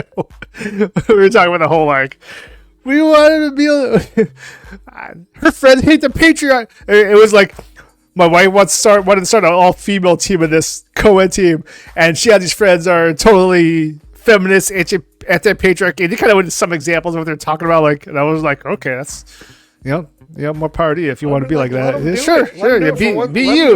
Be you. Just don't hate on anything. But I immediately thought about that clip where I was like, gay. If they're getting their asses completely annihilated and they're still having fun, yeah, go for it. Cool. I say let them do it. I'm not gonna go because when they're not having fun, I don't want to be there. There was also a part of the conversation that spurned off into there's another football league that's all female and full contact on the beach. And a couple of guys were like, yeah, we watched it. We just stood around and watched it. And it was great. I was like, what? That'd be cool. I was like, when? I'd watch that shit.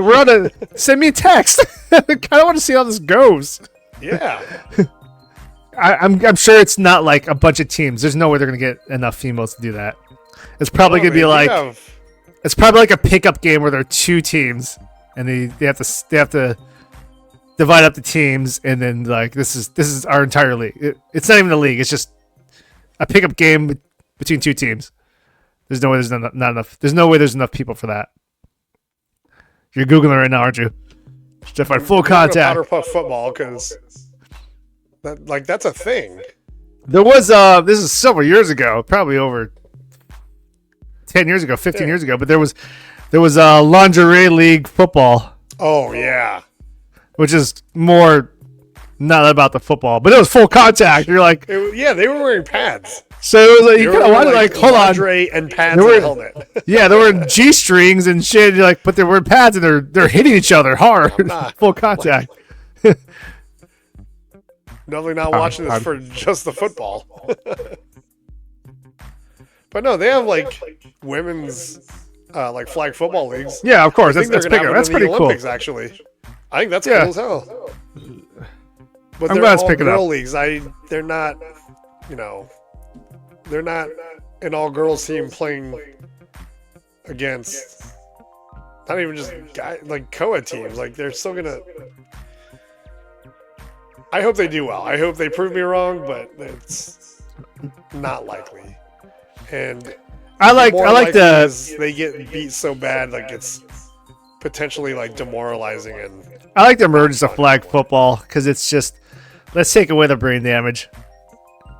Yeah, me too. Me too. Get more people involved. As a guy who has a lot of brain damage over the past 24 years because I've been punched in the head, kicked in the head, knee, elbowed. I wish I had a team to play flag football, and I don't know. I don't know anybody, and quite frankly, I don't know that my body can take it anymore because it's been so long. Like my sports are softball and golf. Yeah.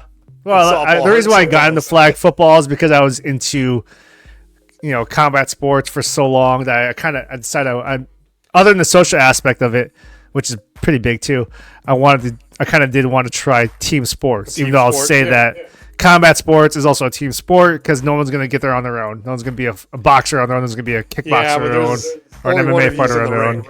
There's only one of you that's on the ring. So I wanted to do a team sport, and I've also been playing a couple sports that I was better at, and I wanted to try something new where I know I'd suck and be able to kind of figure out how to progress in that fashion, which I have done, especially more recently when I got into when I started lifting a lot more, especially in the leg area, the lower body area, because I perform differently when I play football.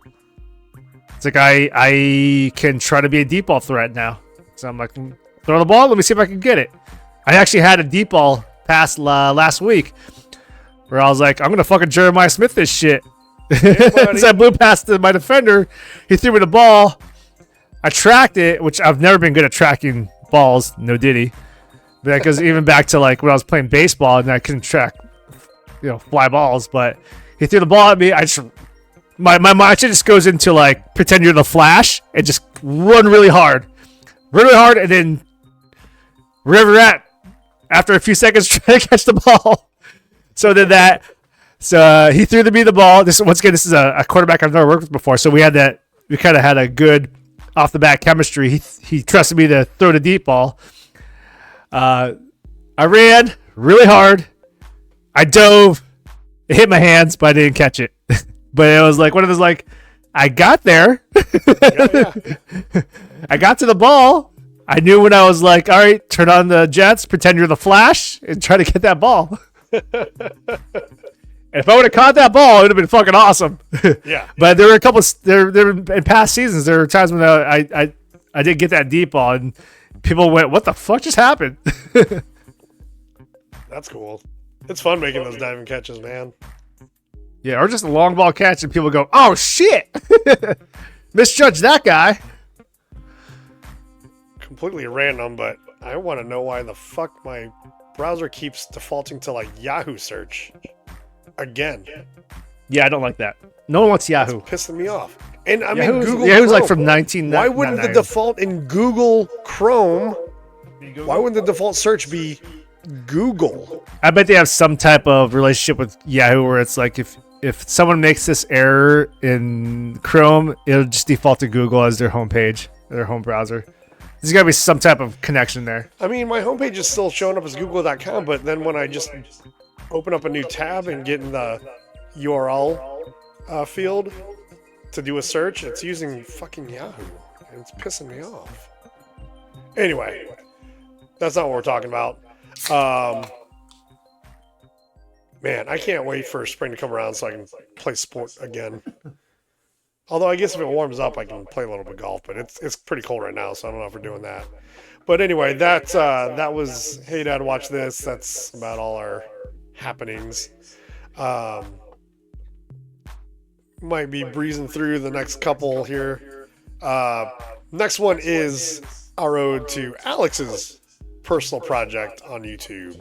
It's all about the toys, and it's called I Play Nerd.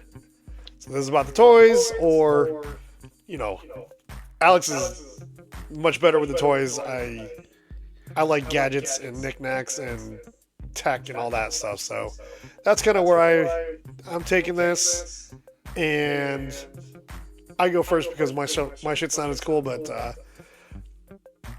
I have my cubicle mostly set up. There's still more to go, but got my little command center here at work. This is the new monitor I bought. I think I talked about it last week. This is a monitor I got on Black Friday special. It's just a 24-inch monitor, but it's 1080p. Wait, is that in your office or is that at home? No, that's my office at work. Did you have to pay for that, or did the company pay for it? It's because I'm going to use it at home eventually. Oh, okay. I use it at work because the monitor I have here in front of me, along with my laptop screen, I have a 27-inch. This is just a 24. Because of what I'm working on, RFPs and looking at building drawings, I just wanted more real estate. I wanted a higher definition screen so that I can zoom in on it and actually see the different details. But yeah, that's my monitor. Actually, like the keyboard's mine too. I don't know, but it's kind of a cool setup. So I actually had 2 monitors there already. The other one was really old, like so old that it doesn't even use like an HDMI. I had to use like a serial port monitor cable. So I took it out and put mine in. Kept this other Dell that's not great, but I just have like my calendar on it, and then my I think it's like a 17-inch laptop. So yeah, kind of cool. I've got my wireless keyboard, wireless mouse. I have a headset because we use like soft phones because we're a telecommunications company. But I actually just got this thing. So this is the Voyager Legend 50 by Poly, which used to be called Polycom. They got purchased by Polycom purchased Plantronics, and I think they're all owned by HP now. So I actually have, this is the old Plantronics, I forget what model it is, but this style headset, I've had it for probably like 10 years, and it works fantastic. It's worked fantastic. It's starting to finally like kind of go a little bit. It's not holding good charges as long. It has some issues kind of maintaining connection, but it still works fairly well. It actually still uses a micro USB charging cable, but I think I'm going to leave it here in my home office now and just use it at home. And then here's the new charging case. Here's the charging case for the new Polycom. I got the Unified Communications version. It's kind of cool because it's using the newer Bluetooth standards. The case charges via USB-C and wireless charging, so it's really cool.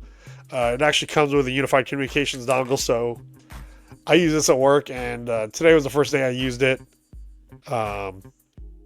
Doing calls with like customers and everything, and it worked great. This is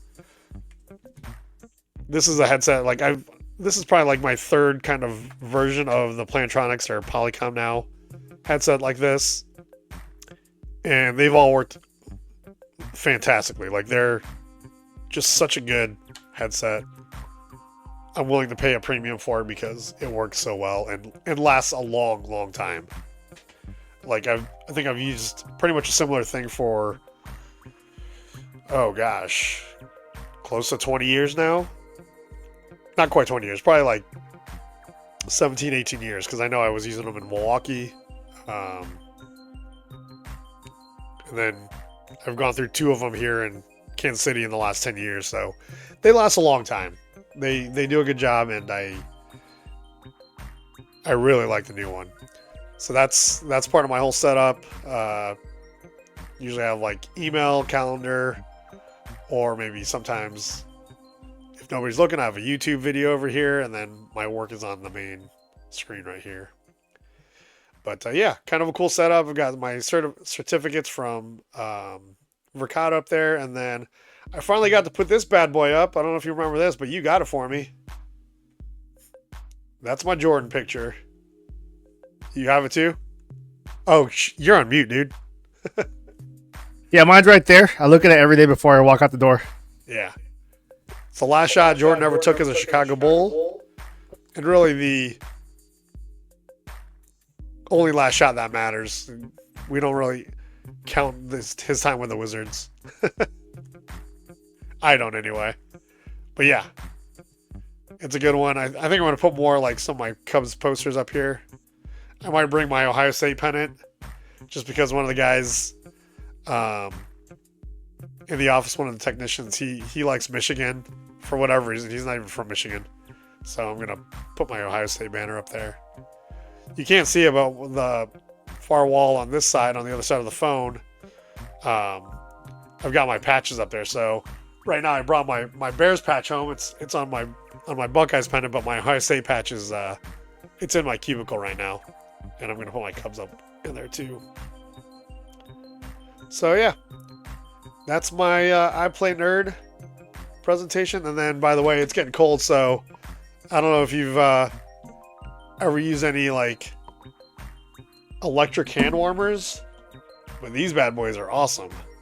So this is a charging case that comes with a pair of USB-C rechargeable hand warmers. Very cool.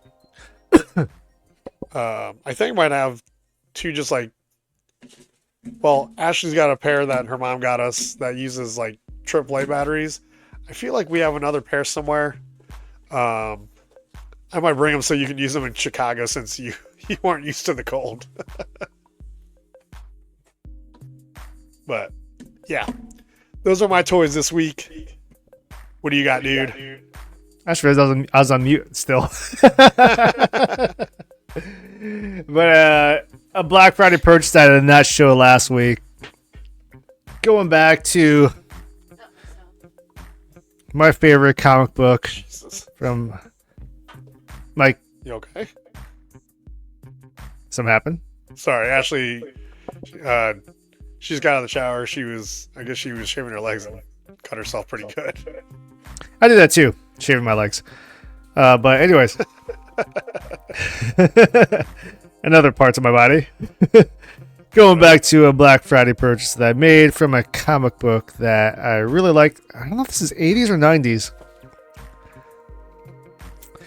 This is under the Uncanny X-Men line, but it's actually from X Factor. That's Jean Grey. Once again, Black Friday. This is on sale. I'm gonna say this is from the 80s. 2 heads, 2 different heads. Yeah, you can swap out the heads. You can change it out because you see this head. She has like a hood on or full on mask. Yeah. Does it make sense? If you read the comics, no, it does not. Why is she wearing a mask? To conceal her identity. I don't remember her ever wearing a mask, but I didn't watch that. It's because it's a comic book. It does not make sense. There's no reason for her to hide her identity in this story. And then it was another head because she wants to show her hair and be more sexual because that's just the way it is with fucking nerds. But this is from the. It says Uncanny X-Men, but it's actually X Factor. If you can see right there, X Factor. And this, I'm gonna say this. I don't know if this is 90s, early 90s, or if this is 80s. It's one of the two, but it is. I actually have the Cyclops version of this, so it's gonna be cool to put them together. So this was a cheap pickup for me. I was very happy to find it. Once again, one of my favorite comic books of all time is gonna be that whole X-Men from the late 80s. I wouldn't even say late 80s. I'd say from the start of X-Men from the 60s all the way to the 90s, and maybe even early 2000s when I really enjoyed X-Men. I wasn't really collecting in the late 90s or late 2000s, but I was going to the comic shop and pissing off the owners because I would read the comic books inside the shop instead of buying them. But I had no money because I was a kid. And now I still don't buy them because I go to YouTube and have YouTube tell me the story of what's going on. That's really funny. But that's what I picked up. Very very nostalgic for me as far as what I really enjoyed as a kid, and as far as definitely a pickup, a for sure pickup in this current landscape of fluctuations in price of toys, given the economy, tariffs, inflation, licensing, whatever else the fuck is going on in this world. But huge pickup for me. Not sure what else I have in the pipeline.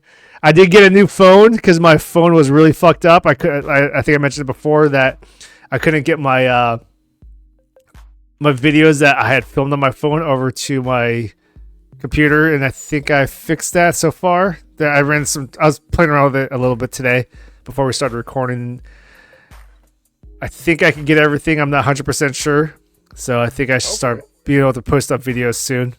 I did delete some shit because it was too old. Some videos were just too old as far as things like toy hunts. Toy hunts are very time sensitive, and if you're showing, not able to have those. Sorry, I'm still thinking about you not being able to get your stuff on your phone. Are you not able to set up your phone to automatically back up to Google Photos? Because that's how I have mine. I did. My Google memory is at near capacity. Oh, okay. And if I manually say, hey, send this to my Google Drive, it could take 2 minutes or it could take 2 days to get for it to pop up. Oh shit. It's one of those things. But yeah, so I decided to switch over to using a cable to transfer my files over, and my original phone and my current phone is a 2022 model, and it's over 3 years old now. So it's what phone are you rocking right now? Samsung Galaxy S22 Ultra. My replacement is the same model. You're on the 22 still. Yeah.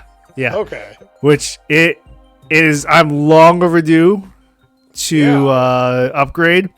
Once again, upgrading is not cheap.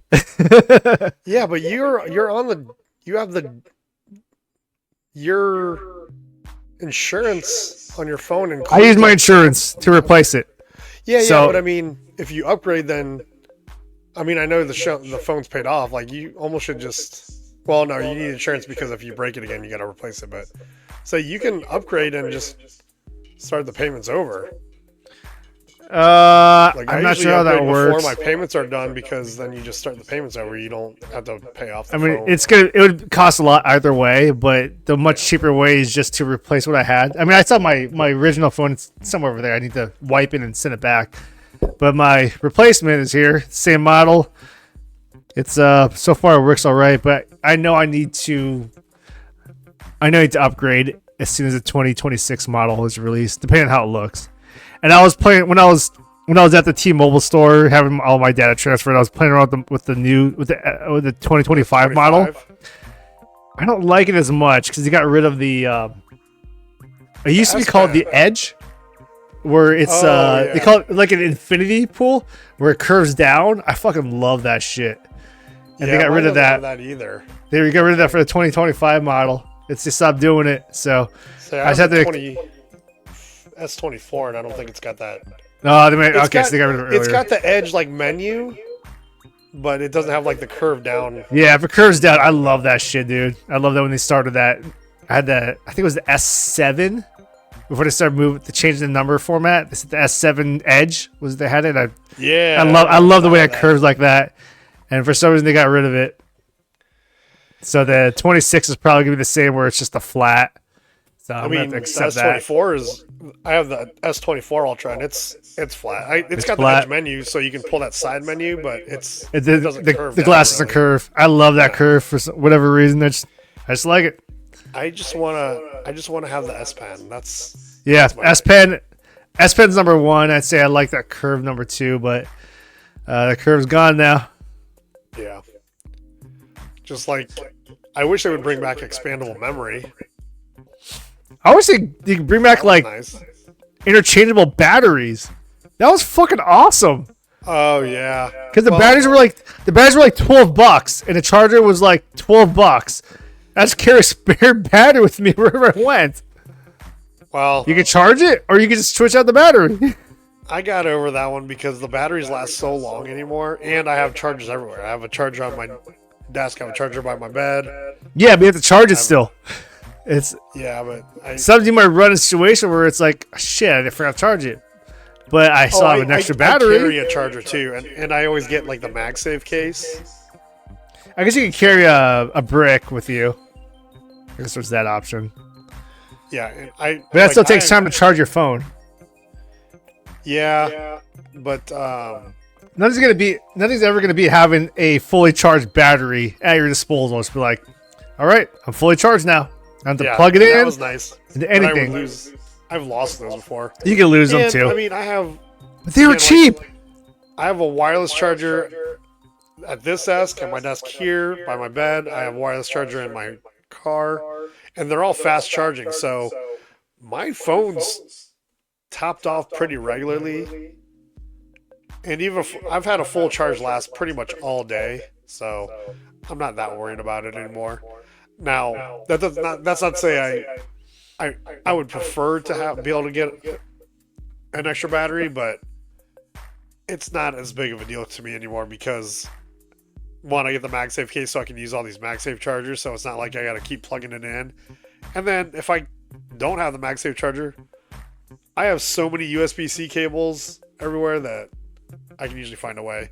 Plus, I carry those power banks. Like, I have a power bank that I always have a power bank. I have a few power banks, but I always have at least one around me somewhere. So it's not too worrying for me anymore. But yeah, I would say preference-wise, I'd like the removable battery, but it's not as important to me anymore. It's not the deal breaker because obviously they don't make them anymore, so it doesn't matter.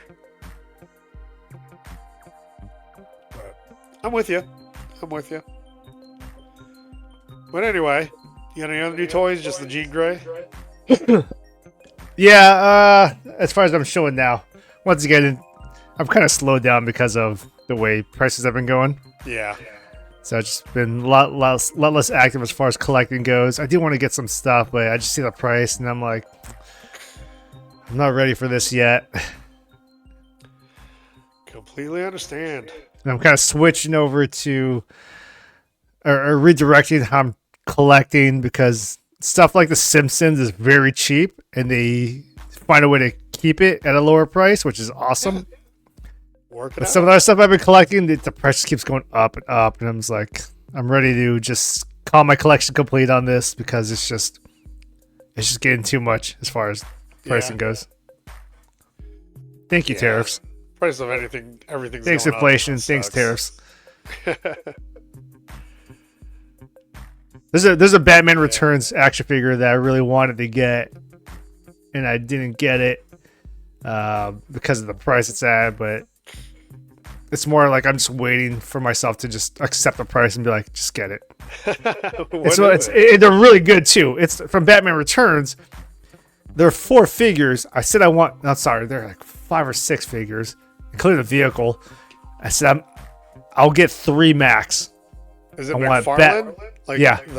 Yep. I want Batman. I want Catwoman, and I want Penguin, which is about, if you get those 3, it's about close to $100. When really it should be about $50. Yeah. Oh, Penguin, Catwoman. I don't. That Max Shrek one, the Christopher Walken figure, that comes with one? Yeah. Can you click on that? Let's see if it shows it. It comes with there's a one face. No, scroll down or go down a little bit. That looks like Walken. It's great. Go down a little bit more. One more. Whoa. That's when he's dead. That's awesome. How that got through the sensors, I don't know. That's one of those things. Like, I'm not gonna get. That's not on my list as far as what I want. Yeah, I want it, but given the current climate of toy prices. Holy shit! It's I cut out. $85. If you find it in store, it's not $85. If you find it in store, it's gonna be $35, which is still way too much. But it has a picture of him dead, or it has a head you can swap out where he's dead. That's awesome. But I want Batman, Catwoman, and Penguin essentially. But just the way the price is going, it's like I'll get Batman, and then I'll figure out if I can get the other ones later. Catwoman looks like it's not. Catwoman looks really good. These are really good figures. It's just that the pricing has gone way up. It's at the level. Price. It just says, look at this. Price higher than typical. I'd say no more. Retail price is $35, which is about $15 more than you should be paying for it. So this is that's a really good figure, bud. Yes, it's a really good figure. Over at Dad's place, we actually have the original ones that came out in 1992. I actually thought about, I thought about bringing it. It's one of the figures I was looking at when I was coming back from date. I was like, can I fit this in my luggage? And it came to a no.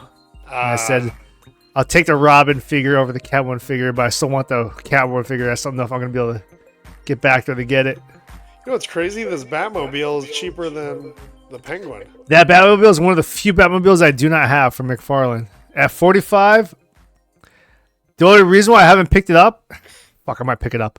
The reason I haven't picked it up is because it's so fucking big. It's hard to figure out how I'm going to display them or store them. Yeah. Like I want that. That's really good. That's look at the original price. That $99. Hey, $100, dude. That's before. Usually when you get that, that's before shipping, so it's usually going to be about $120. That's a really good price right there. I might go back there and get it. I'm not 100% sure. But I wanted all the Batmobile versions of this in that, like that exact one. I have the Batman Forever one. I have the original 1989 Batman one. I have the Christopher Nolan, Christian Bale ones. That would be part of my collection. It's that when it was first released, it was $120. Now that's $45. I'm starting looking at it a little bit more now. I'm like, maybe. Maybe. I want the Ben Affleck one too, but that was expensive. Also, what is this vehicle? Oh, that's Batman Beyond. Yeah, I was saying this isn't Batman Returns. No, Batman Beyond, the cartoon. Yeah. I was saying it's not Batman Returns. I don't see a Batman, though, from that one. He's hard to find. He's a rare one. And though I saw him multiple times, and I looked at the price, and I passed it up. I probably should have picked them up at that time. Is this it? No, that's forever. Scroll back up a little bit. So they McFarlane did a release. No, one more. That middle one, Mortal Kombat. Really want to get those. That $30 price tag, that is normal. If you go to GameStop, if you go to Target, that is not worth $30 though. And I've been struggling with that. We're like, I really want this. It's way overpriced at the regular retail price, and so I haven't picked them up.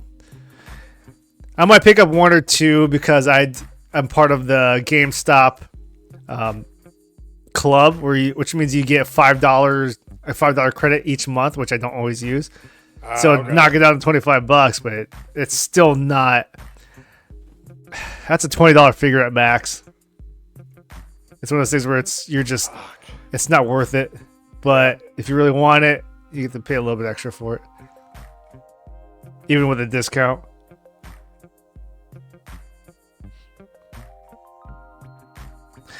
I think my cable management just fell off the bottom of my desk. The newest collaboration. This is so weird.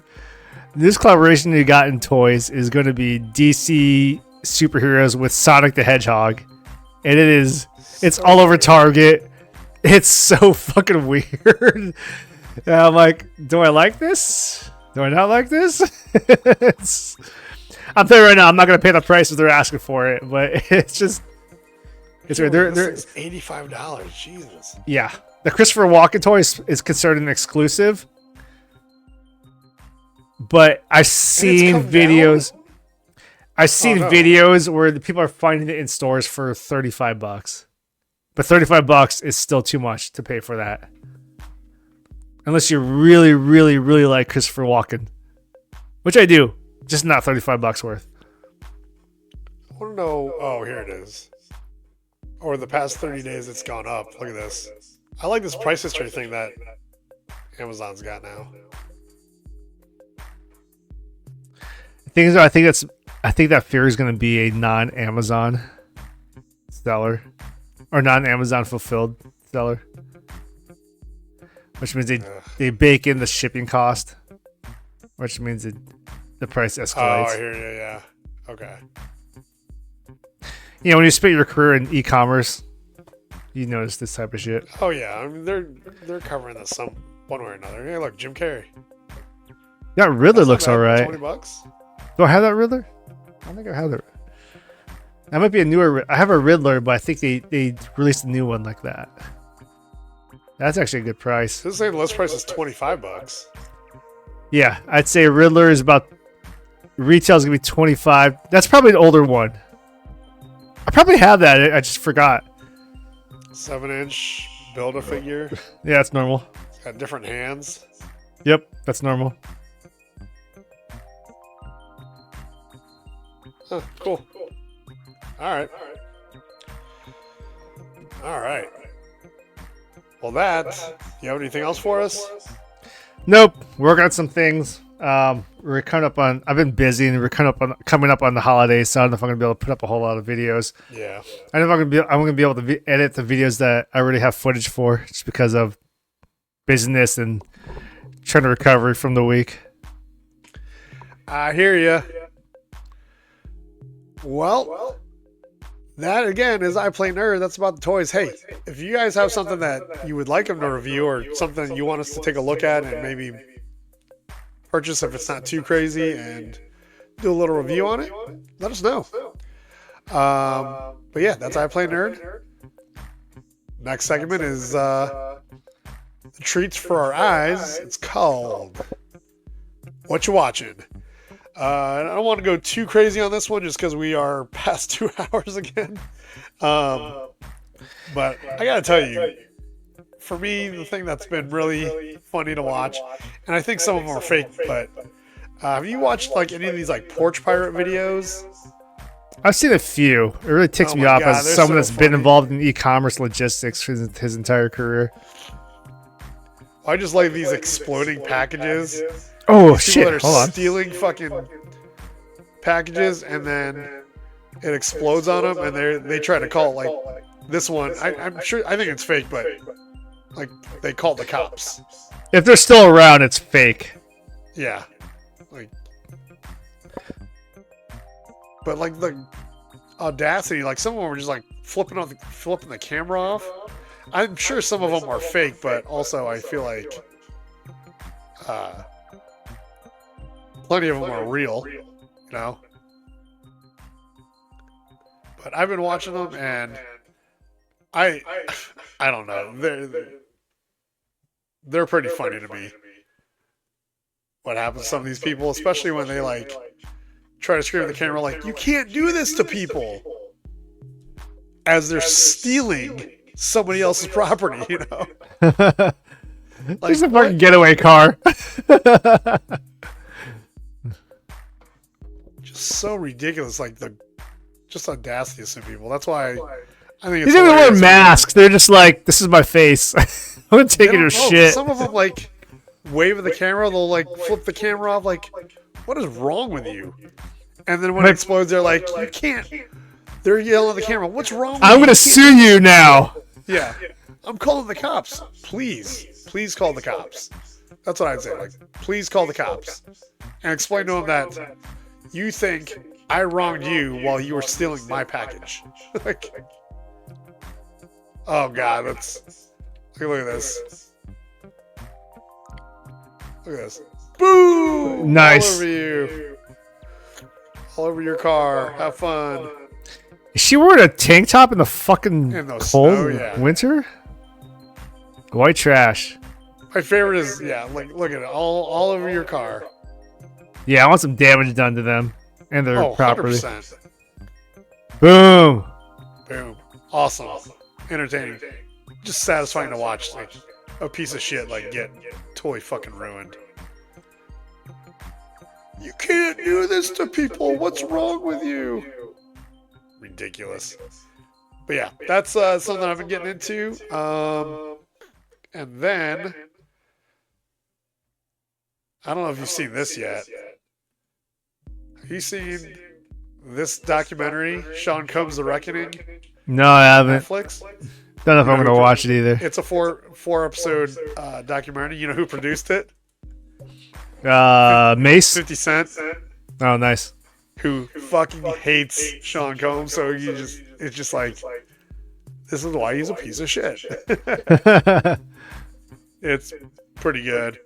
So we watched that. That was kind of funny. I mean, you know, a lot of things are, you know, they're presented like with a little slant to it, right? They want you to agree with their point of view type of deal. And they don't even hide it. Like, there were memes about the fact that 50 Cent spent all his money to basically just bash fucking Diddy. And then, of course, I don't know if you're watching it yet, but we're watching Stranger Things. Oh, nice. 5. I had lined up a recap of the first 4, 5 seasons, however many seasons there are. I just haven't found the time to actually watch it and then start watching Stranger Things season 5.1. 5.1, yeah, because There's also like, I don't want to time this because I'm busy. They're like, do I just want to wait until this January when they release the next half and be like, just watch it all at once? I don't know yet. It's all about Ashley when I can fit it in.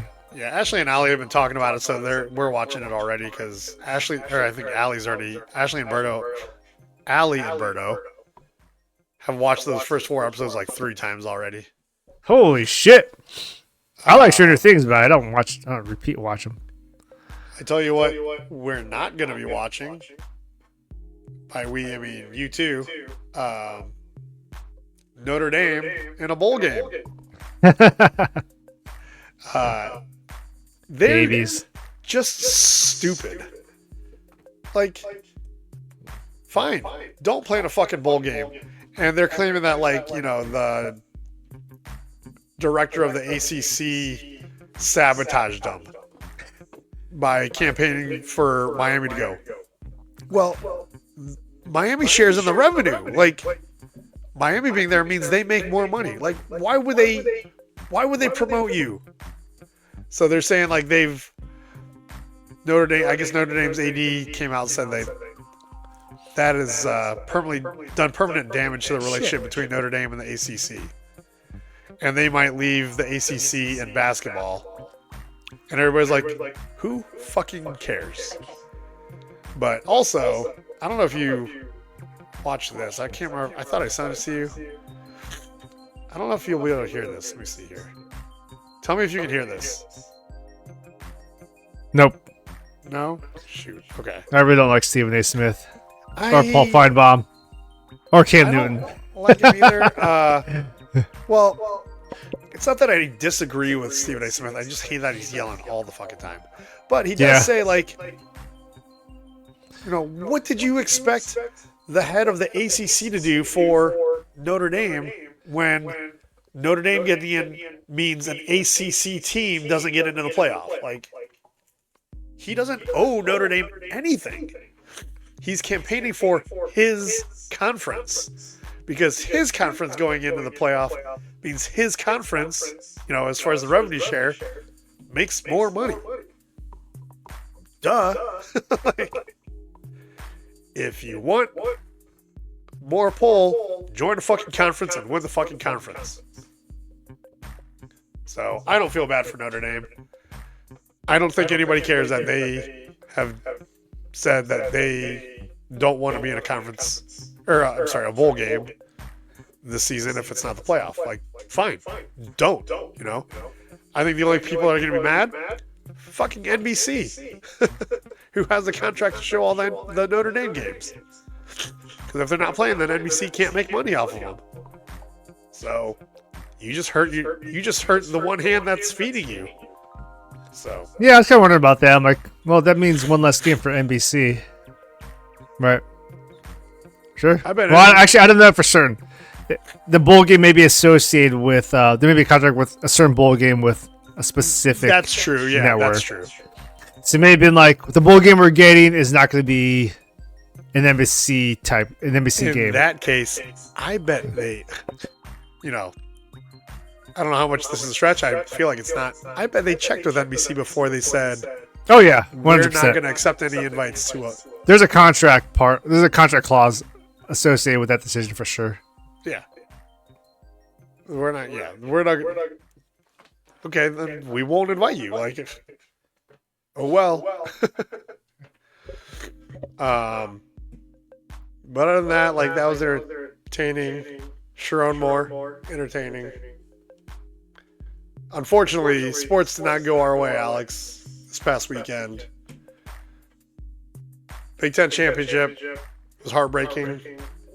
For sure. Yep. Missed field goal kind of cost us at the end. It's more than that, because even Indiana It was way more than that. There was a lot more mistakes. Indiana missed the field goal, too. Even with all the mistakes, we had a chance to tie and at least go into overtime, and Indiana didn't block it. We just missed. That guy sucks. Jaden Fielding has been a problem since last year. I didn't even realize until that moment that thought that they would from last year. That's an off-season fix that should have been identified. Yeah, I agree. But there was that. But we had some excitement even after that going into Sunday. Bears Packers, baby.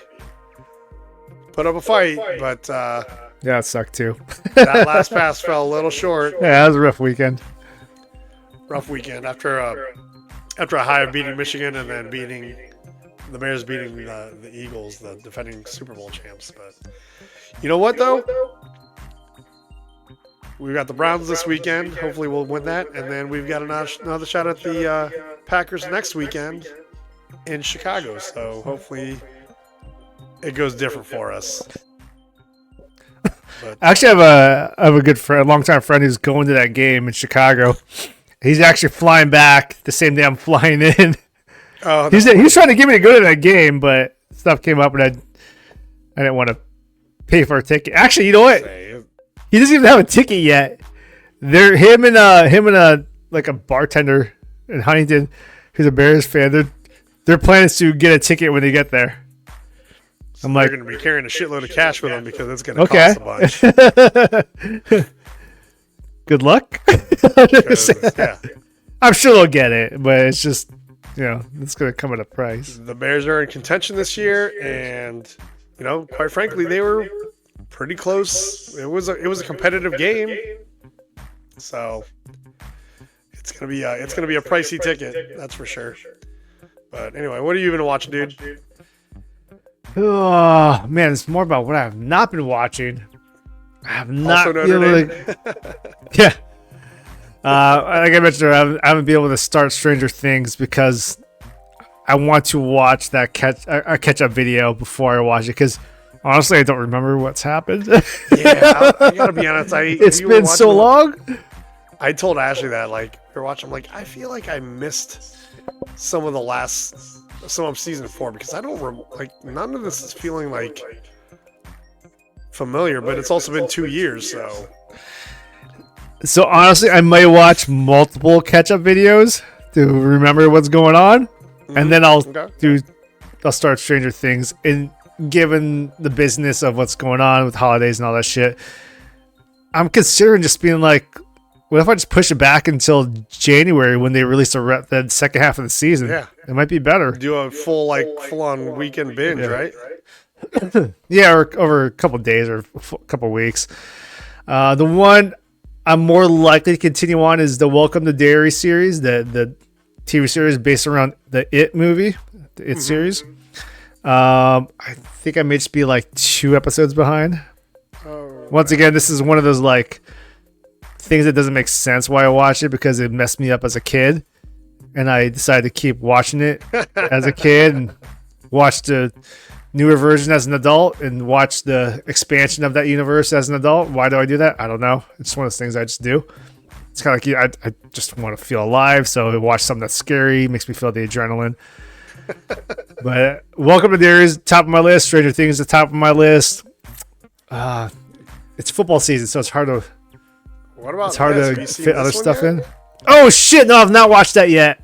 Yeah, you gotta put that. Here's the thing, though. When I see that, we grew up having the Super Bowl Shuffle documentary on VHS. Not this documentary, but another documentary, which was approximately 40 minutes long. So I feel like I've seen this many, many times. Well, yeah. And to support that, I'm going to say they call me Speedy Willie, and I'm world class. I like running, but I love to get the pass. I practice all day and dance all night. I got to get ready for that Sunday fight. Now, I'm as smooth as a chocolate swirl. I dance a little funky, so watch me, girl. There's no one here who doesn't like me. My Super Bowl Shuffle will set you free. That's been in my head since I was like 4 years old.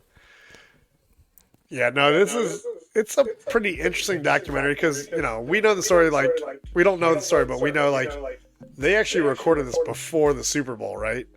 So they hadn't even won the Super Bowl yet. I didn't realize it was, like, spoiler alert, but you could have read the shit a long time ago. They recorded it, so you remember what their record was that season, right? They lost to the Dolphins, I think. They recorded this after the loss to the Dolphins. Literally the day after. They lost on Monday Night Football to the Dolphins, and they had to record this the next morning. And not all of them were there. They were late, which whatever, because they didn't land back in Chicago until like after 1 o'clock in the morning. But also they just lost. So some guys were like, I'm not fucking recording this. So they had to like record in some pieces.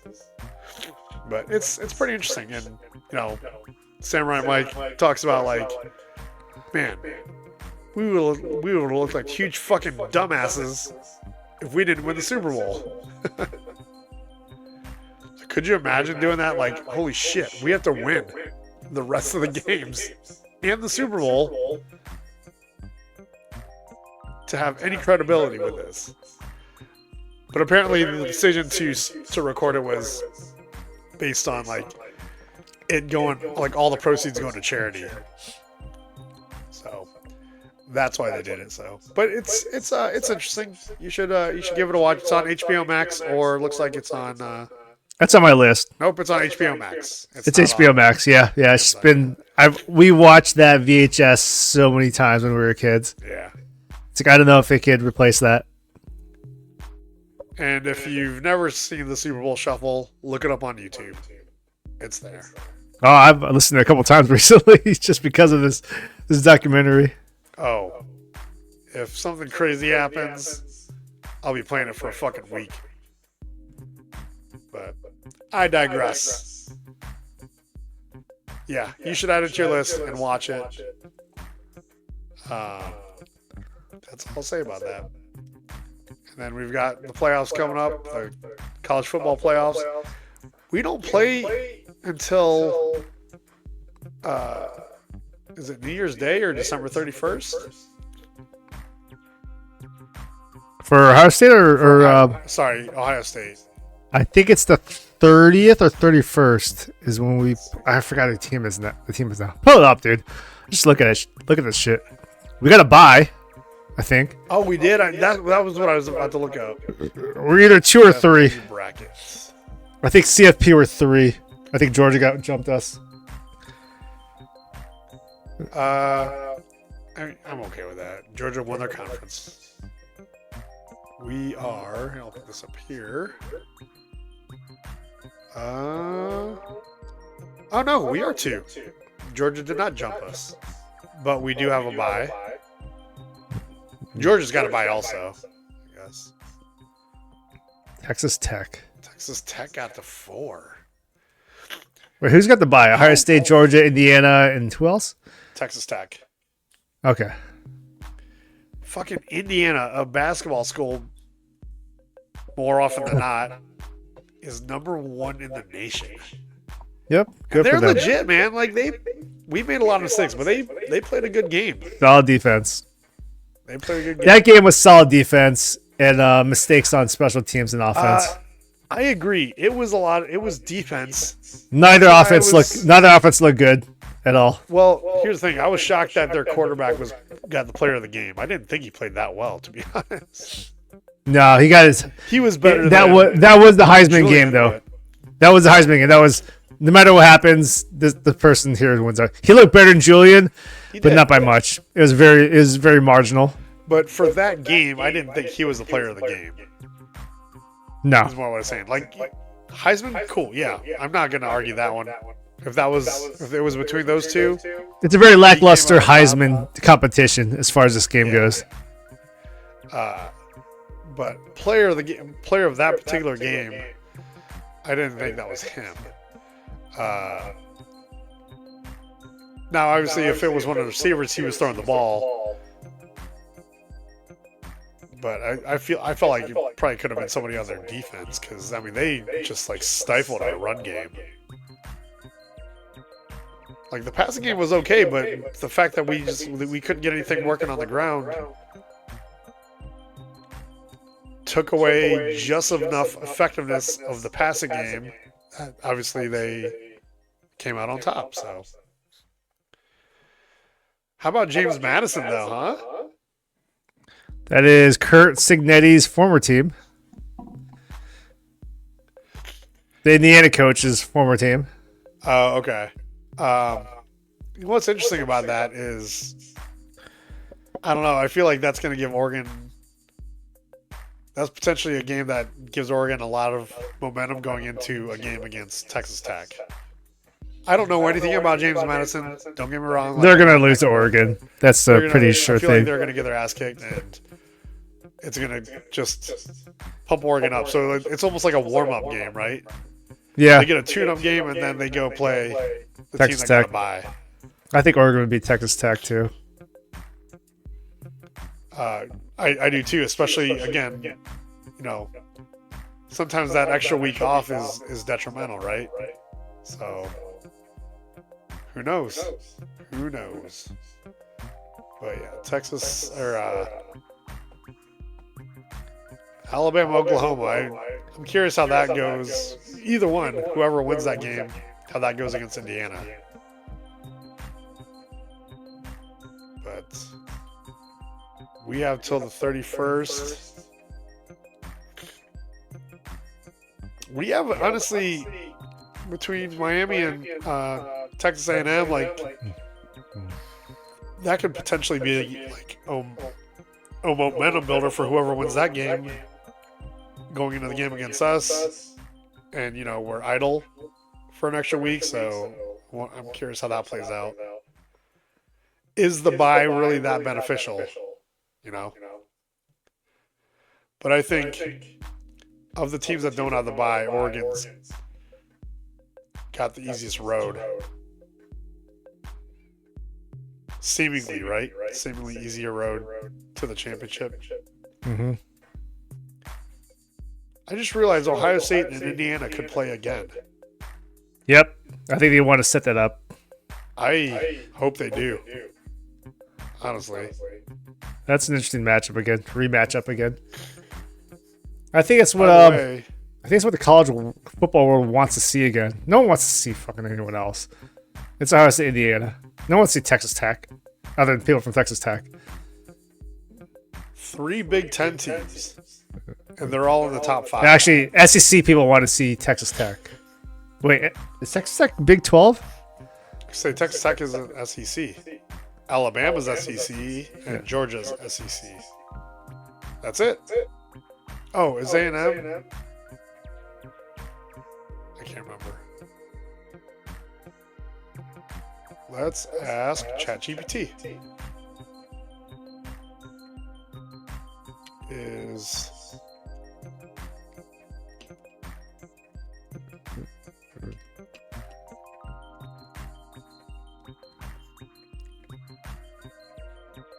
A&M is an SEC team. All right. So they've got 3 teams in there also. None in the top 5 though. Oh, sorry, Georgia. Duh. Ole Miss is an SEC team too, aren't they?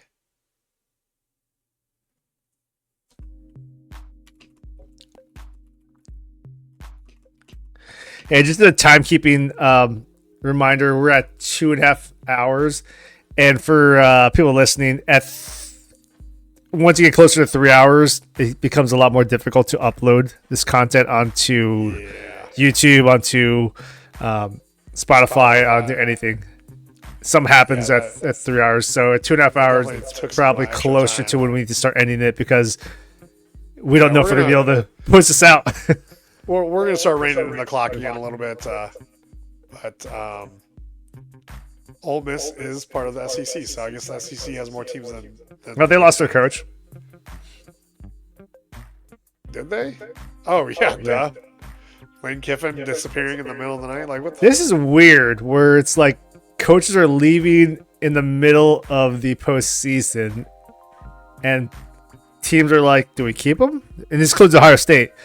Do we keep him? Do we not keep him? So yeah, like Lane Kiffin is definitely out as far as Ole Miss is. As Ole Miss is in the playoffs, he's definitely out as continuing on as coach during the playoff run. That's crazy, and he's going somewhere that like he's going to another school who's probably going to do well. Timing wise, I don't know why they decided to do that. But there's also Ohio State is losing. Ohio State's losing Brian Hartline, offensive coordinator. Yeah, that usually has a lot to do with the school that they're leaving for. But he's also staying on as the offensive coordinator and continuing recruiting duties. Hartline is? I didn't know that. That's crazy. And as part of Ohio State staff. It's weird. Wow. So he's still there. That's interesting. I'm kind of surprised that. Where's he going again? Southern Florida. Where I'm surprised they're letting him do Jeremiah Smith is from. Yeah, in a way, I'm surprised they're letting him do that, but also they're not going to compete for the same class of recruits, so they probably don't really care. No, I wouldn't expect Jeremiah Smith to transfer to Southern Florida. There's no one to throw to him. Unless, who knows? They could pick up a quarterback in the portal. That is true. But also, I think Jeremiah Smith's only a sophomore, isn't he? He has one more year of playing. So he has one more. Before he's eligible. Play one more year. Both him and Ryan Williams. Ryan, is his name Ryan Williams? At Alabama. Who's like barely 18 in the second year. He kind of fell off. But he's still good. I think he kind of fell off. He's not viewed as Jeremiah Smith level like he was last year.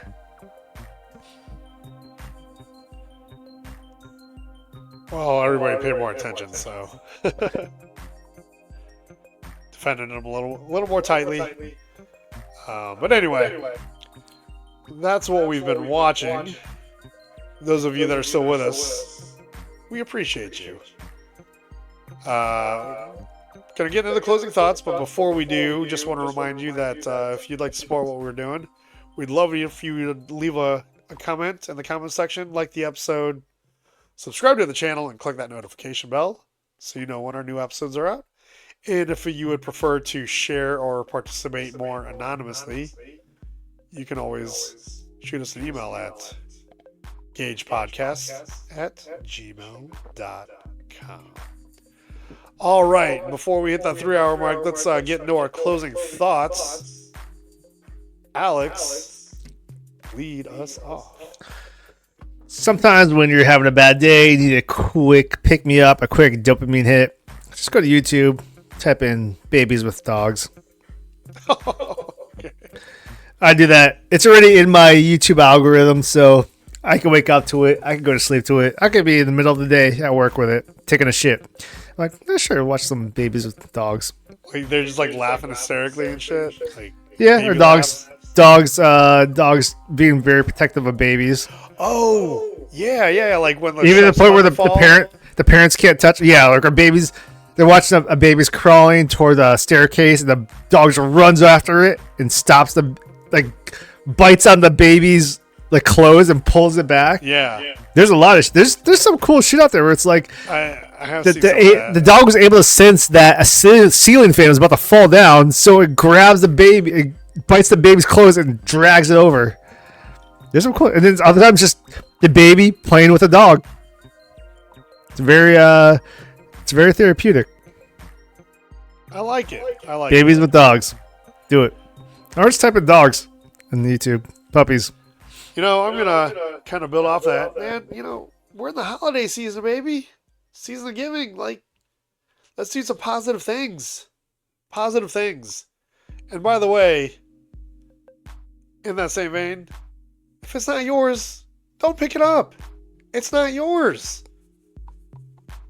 And if you do decide to pick up a package from someone else's property that's not yours, and it explodes in your face, I'm going to laugh at you.